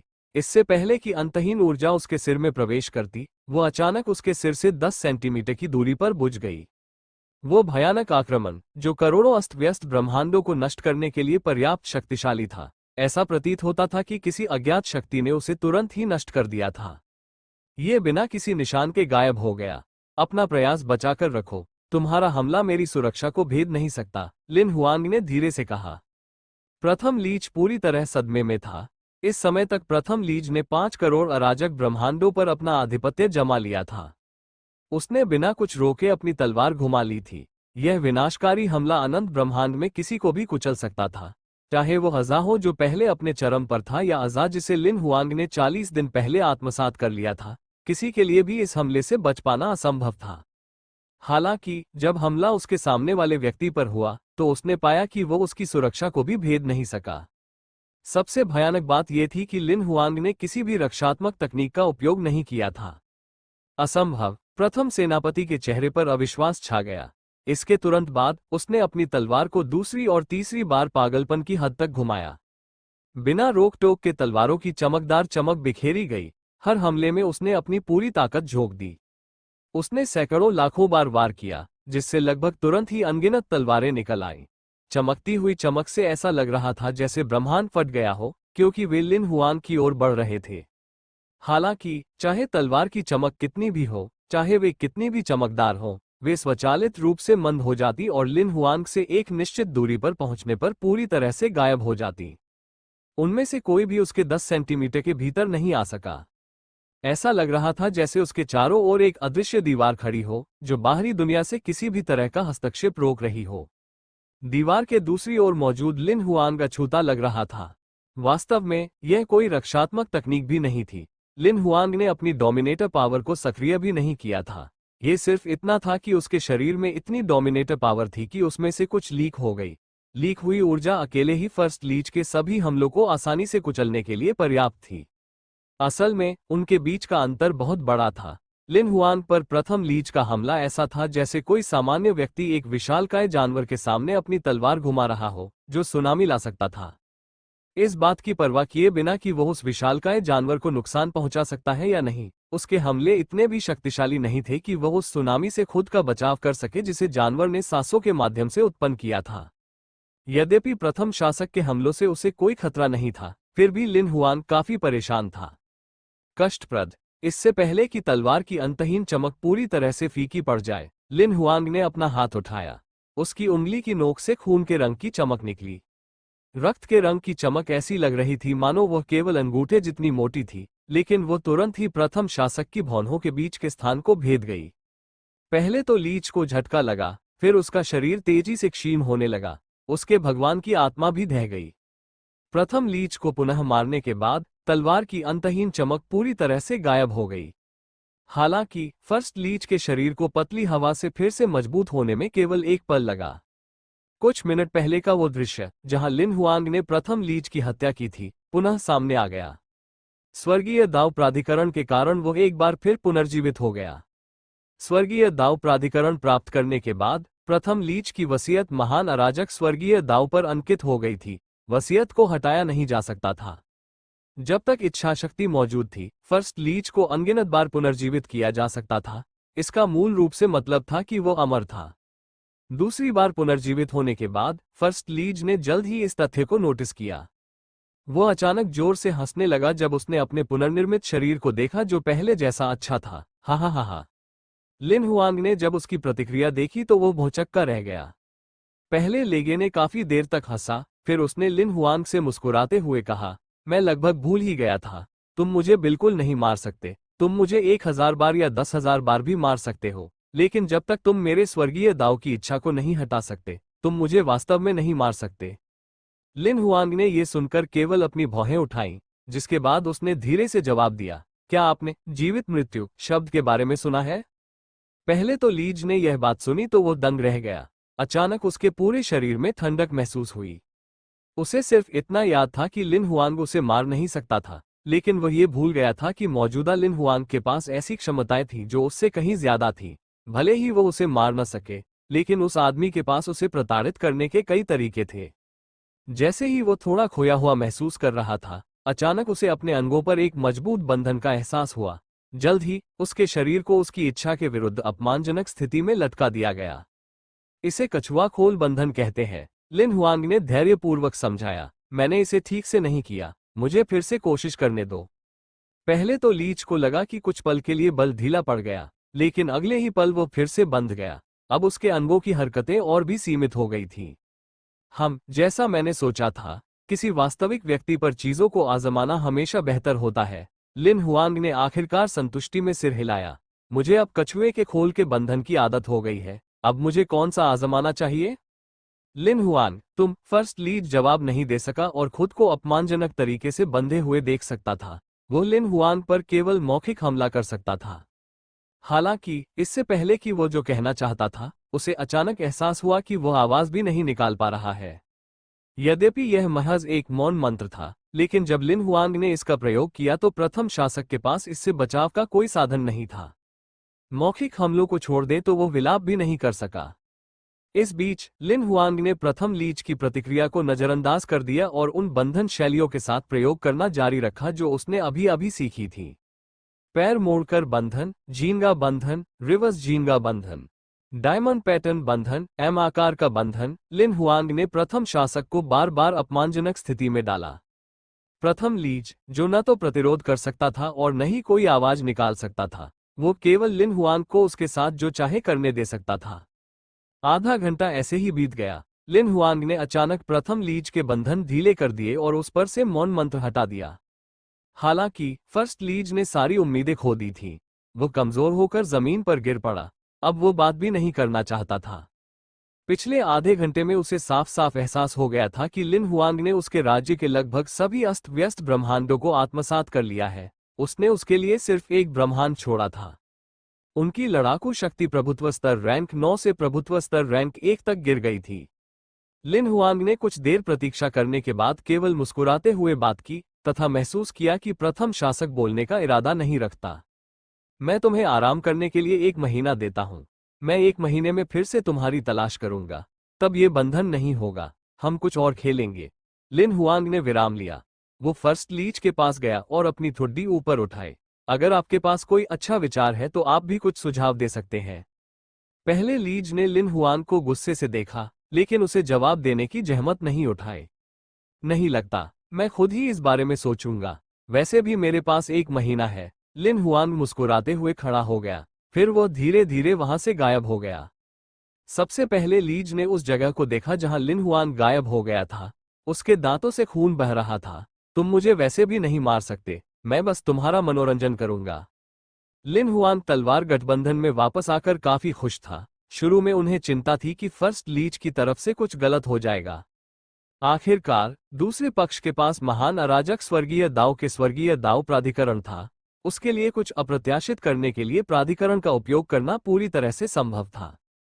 स्पष्टतः लिन हुआंग बहुत अधिक सोच रहा था। प्रथम लीज ने केवल अराजक ब्रह्मांडों को पागलपन से एकीकृत करने के लिए स्वर्गीय दाव प्राधिकरण का उपयोग किया था। उसने कोई अन्य चाल नहीं चली। उसकी देखभाल करने का मिशन असामान्य रूप से अच्छी तरह से चला। यद्यपि लिन हुआंग अपने स्वर्गीय दाव प्राधिकरण के कारण उसे मार नहीं सका, लेकिन उसने प्रथम लीज के लगभग सभी 2 क्विंडसिलियन अराजक ब्रह्मांडों को आत्मसात कर लिया था, जिसे उसने 40 दिनों या उससे अधिक की अवधि में अपने राज्य में एकीकृत किया था। उन्होंने विशेष रूप से प्रथम लीज को एक अराजक ब्रह्मांड के साथ छोड़ दिया। उसने ऐसा दयालुता के कारण नहीं किया, बल्कि इसलिए किया क्योंकि वो ब्लडी के सुझाव के अनुसार कार्य कर रहा था। उन्होंने जो कहा उसके अनुसार ऐसा करने से प्रथम सेना को लिन हुआंग से आगे निकलने के लिए कुछ विशेष तकनीकों का उपयोग करने से रोका जा सकेगा, यदि वो प्रभुत्व स्तर से नीचे गिर जाता है। अगर उसके पास एक अराजक ब्रह्मांड बचा होता, तो इस बात की बहुत अधिक संभावना थी कि वो कोई और तरकीब नहीं खोज पाता। वो केवल वही करेगा जो उसने पहले किया था, जो कि अपनी लड़ाकू शक्ति को बढ़ाने के लिए अधिक अराजक ब्रह्मांडों को एकीकृत करना जारी रखना था। ये कहा जा सकता है कि ब्लडी क्रूरतापूर्वक दूसरे पक्ष को वापसी का कोई मौका नहीं दे रहा था। हकीकत में लिन हुआंग ने उन चीजों के बारे में ज्यादा नहीं सोचा था, लेकिन फिर भी उसने ब्लडी के सुझाव का पालन किया। स्पष्टतः प्रथम लीच को यह एहसास नहीं था कि वो ब्लडी द्वारा बिछाए गए जाल में फंस चुका है। उसने केवल यही सोचा था कि लिन हुआंग ने उसके लिए एक अव्यवस्थित ब्रह्मांड छोड़ा है, ताकि वह अन्य अव्यवस्थित ब्रह्मांडों को एकत्रित कर सके, जिन्हें वह 1 महीने बाद एकीकृत कर लेगा। आखिरकार, अगर वो स्वर्गीय दाव स्तर पर गिर जाता है, तो उसे फिर से डोमिनेटर स्तर पर पहुंचने में समय लगेगा। तब तक उसे डोमिनेटर स्तर पर पहुंचने के लिए कुछ दिन बिताने होंगे। उसने जितने अव्यवस्थित ब्रह्मांडों को एकीकृत किया है, उसकी संख्या उतनी नहीं होगी, अगर लिन हुआंग ने उसके लिए एक अव्यवस्थित ब्रह्मांड नहीं छोड़ा होता। लिन हुआंग, जब तक आप ट्रांससेंडर नहीं बन जाते, तब तक मेरे पास अभी भी स्थिति बदलने का मौका रहेगा। प्रथम लीज ने लिन हुआंग को श्राप देते हुए अव्यवस्थित ब्रह्मांड को पुनः एकीकृत करना शुरू कर दिया। हालांकि उसके पास ग्रेट कैओटिक हेवनली दाव का हेवनली दाव प्राधिकरण था, लेकिन उसके शरीर में सिर्फ एक कैओटिक ब्रह्मांड बचा था। उसकी एकीकरण क्षमता में काफी गिरावट आई थी। एक डोमिनेटर की एकीकरण दक्षता उनकी लड़ाकू शक्ति और उनके ईश्वर की आत्मा की शक्ति से प्रभावित होती थी। जब उसके शरीर में 100 नॉनिलियन अराजक ब्रह्मांड थे, तो वह पहले दिन केवल 100 नॉनिलियन अराजक ब्रह्मांडों को ही एकीकृत कर सका। अब जबकि उसके शरीर में केवल एक अराजक ब्रह्मांड बचा है, तो वह पहले दिन केवल एक अराजक ब्रह्मांड को ही एकीकृत कर सका। यद्यपि यह संख्या अभी भी प्रतिदिन बढ़ रही है, लेकिन एकीकरण की दर निस्संदेह बहुत तेजी से गिरी है। एक अराजक ब्रह्मांड को आधार संख्या मानकर यदि एकीकरण दक्षता को अगले 30 दिनों में गुणा भी किया जाए, तो भी वो महीने के अंत तक अधिकतम 500 मिलियन अराजक ब्रह्मांडों का ही एकीकरण कर पाएंगे। यही कारण था कि लिन हुआंग ने उसे 1 महीने तक शांतिपूर्वक बढ़ने दिया। आखिरकार, फर्स्ट लीज ने जो कुछ एकीकृत किया था, उसे प्राप्त करने में ज्यादा प्रयास की आवश्यकता नहीं थी। स्वाभाविक रूप से प्रथम शासक भी यह बात अच्छी तरह से जानते थे। यह असंभव था कि वे स्थिति को बदल सके, भले ही उन्हें 3 से 5 महीने का समय दिया जाए। उन्होंने गहराई से सोचा तथा इस पहेली को सुलझाने का समाधान ढूंढते हुए अस्त व्यस्त ब्रह्मांडों को एकीकृत करना जारी रखा। लिन हुआंग के लिए वर्तमान प्रथम शासक अब चिंता का विषय नहीं था। अगले 1 महीने तक वे अस्त व्यस्त ब्रह्मांड को एकीकृत करने में डूबे रहे। उसका वर्तमान लक्ष्य अब अज़ा या फर्स्ट लीच को हराना नहीं था। इसके बजाय उसका लक्ष्य पूरे अनंत ब्रह्मांड में सभी अराजक ब्रह्मांडों को एकीकृत करना, उन पर महारत हासिल करना और एक ट्रांससेंडर बनना था। स्वाभाविक रूप से खेती के अलावा लिन हुआंग के क्लोन भी निष्क्रिय नहीं रहते थे। जैसे ही युद्ध समाप्त हुआ, संपूर्ण अनंत ब्रह्मांड तीव्र गति के विकास के दौर में प्रवेश कर गया। लिन हुआंग ने अज़ा को अपना संपूर्ण साम्राज्य खोलने के लिए राजी कर लिया। तदनुसार सभी स्तरों के रहस्यवादी क्षेत्र खोले गए। वे अनंत ब्रह्मांड में सभी स्तरों के साधकों के लिए पूरी तरह से नए उदाहरण कालकोठरी बन गए थे। चाहे जो भी हो, आज़ा की क्षमताओं और उसके राज्य की विशेषताओं के कारण उसके सपने में अथाह जीव अंतहीन रूप से उत्पन्न हो सकते थे। आज़ा के स्वप्न को खोलना और समायोजित करना 3 बाहरी देवताओं का नया काम बन गया। इस बीच प्रभुत्वशाली स्तर के एबिस पावरहाउस रहस्यमय क्षेत्रों के मालिक बन गए। उनमें से अधिकांश रहस्यवादी क्षेत्र तलवार गठबंधन के आसपास स्थित थे। स्वामी स्तर, दाव स्तर से लेकर प्रभुत्व स्तर तक यहां सभी स्तरों के रहस्यवादी क्षेत्र थे। ये देखते हुए कि तलवार गठबंधन के अधिकांश सदस्य लिन हुआंग के राज्य से आए थे और उनके पास पीसकर स्तर बढ़ाने की विशेषताएं थीं, वे हर दिन इन रहस्यमय क्षेत्रों में खुशी से पीसते थे। उनकी क्षमताएं तेजी से बढ़ रही थीं।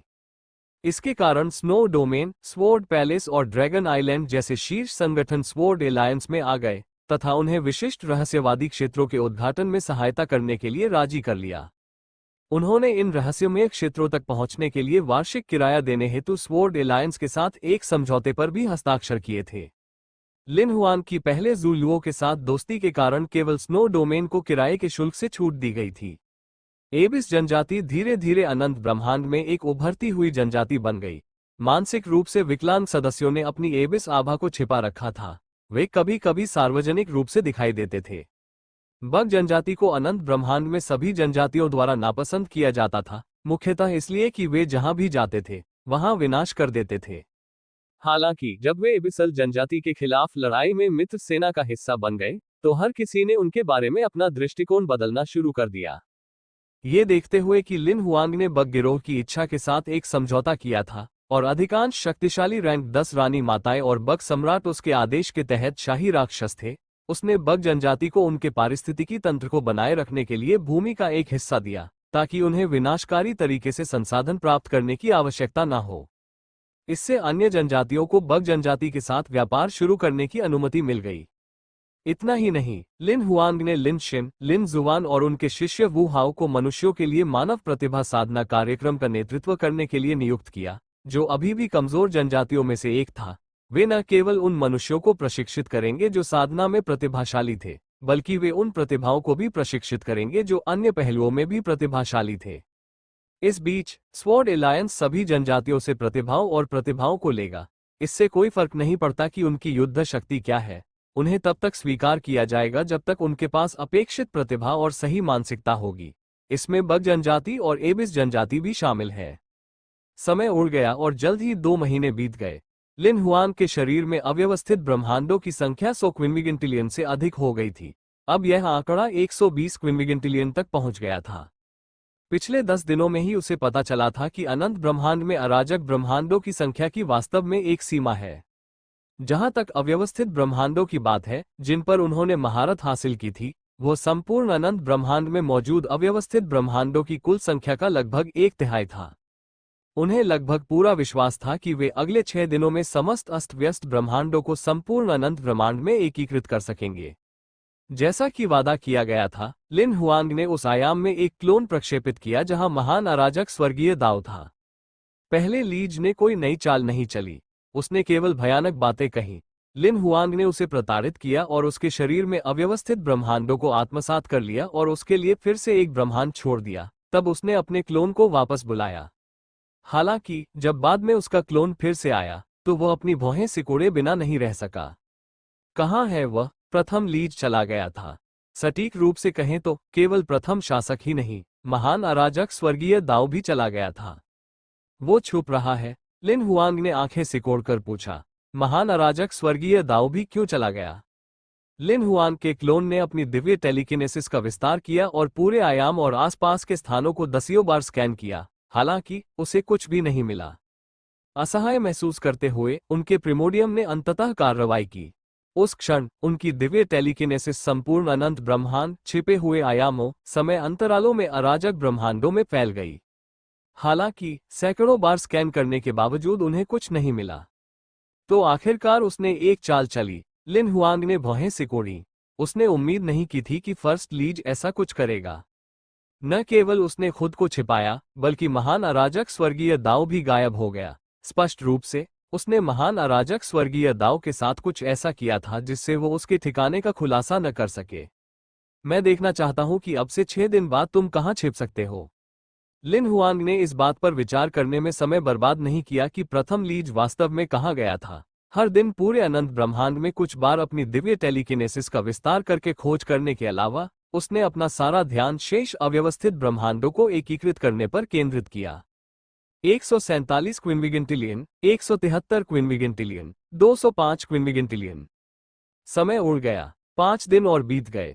लिन हुआंग द्वारा एकीकृत अव्यवस्थित ब्रह्मांडों की कुल संख्या 285 क्विंविगिंटिलियन तक पहुंच गई थी। अब तक उन्होंने जितने अराजक ब्रह्मांडों को एकीकृत किया था, वो संपूर्ण अनंत ब्रह्मांड में अराजक ब्रह्मांडों की कुल संख्या का लगभग 87% था।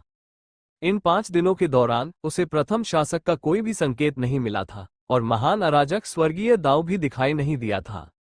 फिर भी लिन हुआंग बिल्कुल भी नहीं घबराया। उसने जलती हुई इच्छा के साथ हवा में देखा। एक और दिन और मैं पूरे अनंत ब्रह्मांड में सभी अराजक ब्रह्मांडों पर महारत हासिल कर लूंगा। तब तक चाहे तुम कहीं भी छुप जाओ, तुम मेरी नजरों से बच नहीं पाओगे। छठे दिन लिन हुआंग ने शेष अव्यवस्थित ब्रह्मांडों को शांतिपूर्वक एकीकृत करना जारी रखा। छठे दिन आधी रात को उन्होंने 328 क्विंविगिंटिलियन अराजक ब्रह्मांडों को संपूर्ण अनंत ब्रह्मांड में एकीकृत कर दिया था। अचानक लिन हुआंग के भगवान की आत्मा और भौतिक शरीर में तीव्र परिवर्तन होने लगा। ऐसा लग रहा था कि उसकी चेतना अनंत ब्रह्मांड से अलग हो गई है। वह ऐसी ऊंचाई पर पहुंच गई थी जो अंतहीन दूरी पर थी। जब वो वहां पहुंचे तो उन्होंने अंततः देखा कि संपूर्ण अनंत ब्रह्मांड वास्तव में कैसा दिखता है। यह एक गोला था जो चमकदार सफेद रोशनी बिखेर रहा था। एक विचार से वह संपूर्ण क्षेत्र में सब कुछ आसानी से देख सकता था। ये बहुत बड़ी मात्रा में अव्यवस्थित ब्रह्मांडों से बना था और ऐसा लग रहा था मानो विभिन्न रंगों की रोशनियां पूरे क्षेत्र का निर्माण कर रही हो। वो प्रत्येक अव्यवस्थित ब्रह्मांड की आंतरिक संरचना को भी स्पष्ट रूप से देख सकता था। महान दुनिया, छोटी दुनिया और बजरी की दुनिया, उनमें से प्रत्येक के भीतर वो सितारों, बादलों को देख सकता था, चाहे वे ठंडे हो या गर्म, चाहे उनमें जीवित प्राणी हो या नहीं। ग्रहों पर जनजातियां रहती थीं, ऐसे लोग थे जो या तो व्यस्त थे या आराम कर रहे थे। रात में जहां रोशनी जलती थी, दिन में जब पैदल यात्री सड़कों पर भरे होते थे, छोटे शहर जहां सिकाडा चहचहाते थे, पर्वत श्रृंखलाएं जहां बर्फ जमी होती थी, तेज बहती नदियां, शांत और सुंदर लाल रेगिस्तान जो सूर्यास्त से अपना रंग प्राप्त करता था। लिन हुआंग ने ये सभी विवरण देखे। उसने प्रथम लीच को भी देखा जो स्वर्गीय दाव में गहराई से छिपा हुआ था। साथ ही महान अराजक स्वर्गीय दाव भी जो गहरी नींद में सो गया था। उसे इस बात से कोई फर्क नहीं पड़ा। उसने खुद को इस विशेष एहसास में पूरी तरह से डुबो लिया था। लिन हुआंग ने केवल भावनात्मक रूप से आह भरी जब वो लंबे समय के बाद अचानक अपने होश में वापस आया। मैं एक ट्रांसजेंडर बन गया हूं। उसे एहसास हुआ कि वो एक ट्रांसजेंडर बन गया है। उसी समय उसके पीछे से एक आवाज आई, ट्रांसजेंडर बनने पर बधाई। लिन हुआंग उस आवाज को सुनकर दंग रह गया। उसे इस बात का एहसास ही नहीं था कि उसके पीछे कोई है। जब उसने पलटकर देखा तो छोटे काले बालों वाला एक युवक उसे देख रहा था और मुस्कुरा रहा था। वो युवक भी उसकी ही उम्र का लग रहा था। उसके चेहरे पर एक ईमानदार और गर्मजोशी भरी मुस्कान थी। लिन हुआन को अचानक कुछ याद आया, जिसके बाद उसने तुरंत पूछा, आप आभासी संप्रभु हैं? हाँ और नहीं, युवक ने मुस्कुराते हुए कहा, मुझे अपना परिचय देने दो। मेरा नाम गू डिंग है। मैं भी एक ट्रांसजेंडर हूँ। वर्चुअल सॉवरेन मेरे क्लोनों में से एक है। वरिष्ठ गू डिंग। लिन हुआंग ने सिर हिलाकर उसकी ओर देखा। वो महसूस कर सकता था कि दूसरे पक्ष का कोई बुरा इरादा नहीं था। मुझे सीनियर मत कहो, मुझे गू डिंग या कैप्टन कहो। गू डिंग ने बोलते हुए लिन हुआन के कंधे को पकड़ लिया। वो बहुत सहज और मिलनसार था। अगले ही क्षण वे एक विचित्र से मंडप में प्रकट हुए। पत्थर की मेज पर चाय उबल रही थी। चाय की खुशबू हवा में फैल रही थी।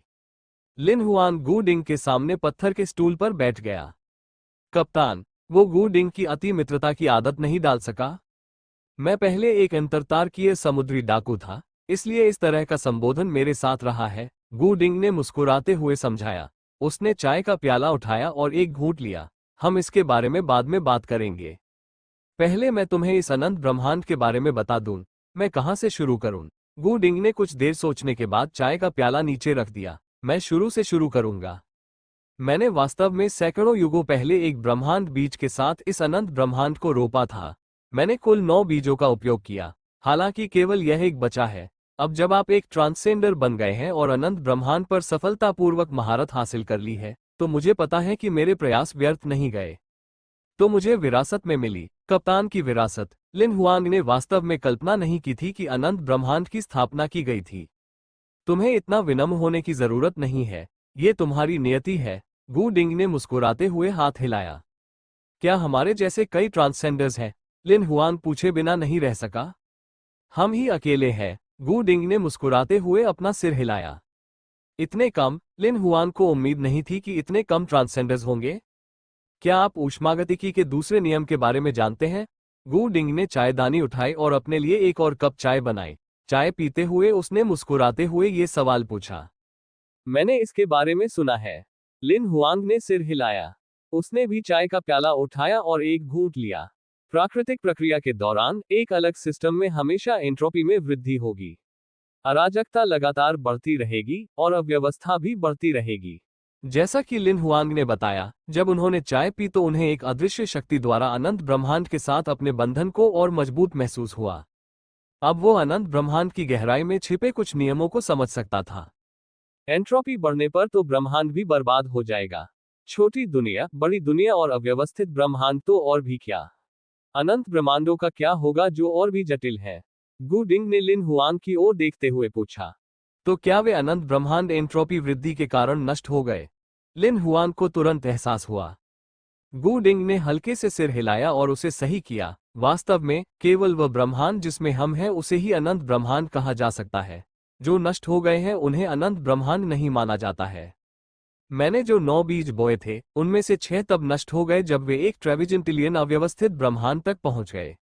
अगर हम इसकी तुलना बायोग्रोथ के नियम से करें तो यह माना जा सकता है कि वे भ्रूण अवस्था के दौरान ही नष्ट हो गए थे। 2 ऐसे थे जिनमें एक से ज्यादा ट्रेविजेंटिलियन अराजक ब्रह्मांड थे। माना जाता है कि वे शिशु अवस्था में प्रवेश कर चुके थे। हालांकि उनमें से एक तब नष्ट हो गया जब उनके पास एक क्विनविजिंटिलियन अराजक ब्रह्मांड था, जबकि दूसरा तब नष्ट हो गया जब वो 100 क्विनविजिंटिलियन अराजक ब्रह्मांड के निशान को तोड़ने वाला था। आपने जिस पर महारत हासिल की है वो एकमात्र ऐसा है जो 100 क्विनविजिंटिलियन अराजक ब्रह्मांडों को सफलतापूर्वक पार कर गया है। इसमें 300 क्विनविजिंटिलियन अराजक ब्रह्मांड भी है। हालांकि अगर यह आपके लिए नहीं होता तो ये पहले ही नष्ट हो चुका होता। इससे पहले कि आप वास्तव में इस ब्रह्मांड में महारत हासिल कर लें, इसे वास्तव में एक वैध अनंत ब्रह्मांड नहीं माना जाता था। केवल तभी जब इसका एक स्वामी हो, एक व्यवस्था बने, और जब एंट्रोपी में कमी आए और यह अव्यवस्थित और गड़बड़ न रहे, तभी इसे अनंत ब्रह्मांड माना जा सकता है। क्या बाहरी दुनिया एंट्रोपी में कमी नहीं ला सकती? ठीक वैसे ही जैसे पहले जब आपने वर्चुअल सॉवरेन के रूप में अराजकता को दबाया था। लिन हुआन खुद को पूछे बिना नहीं रह सका। शुरू में मुझे लगा कि मैं ऐसा कर सकता हूं, बशर्ते कि मैं ब्रह्मांड को व्यवस्थित कर सकूं। गु डिंग ने सिर हिलाया। लेकिन बाद में वास्तविकता ने साबित कर दिया कि ऐसी विधि काम नहीं करेगी। जितना अधिक मैंने हस्तक्षेप किया, यह उतना ही अधिक अव्यवस्थित होता गया। 9 बीजों में से उनमें से 7 मेरे हस्तक्षेप के कारण अंत में बेकाबू अराजकता में उतर गए और नष्ट हो गए। गु डिंग ने समझाया, यही कारण था कि जब मैं आभासी संप्रभु था तब मैंने उन सभी लोगों को नहीं मारा जिन्होंने अराजकता पैदा की थी। उनमें से कुछ को छोड़कर जो बहुत भयानक थे, मैंने उनमें से अधिकांश को दबा दिया। इतना ही नहीं, मैंने अगले सैकड़ों युगों में आप लोगों के ब्रह्मांड में हस्तक्षेप नहीं किया। मेरे हस्तक्षेप का परिणाम ये हुआ, यदि आप दबंग तरीके से सामने नहीं आते तो परसों जो दूसरा ट्रांसजेंडर मेरे सामने खड़ा होता वह अज़ा होता, वो व्यक्ति जिसे मैंने तब दबा दिया था। गु डिंग ने पूरी गंभीरता से समझाया। लिन हुआंग ने आज़ा की तरफ देखा, जो परेशानी में स्वर्गीय दाव में छिपा हुआ था।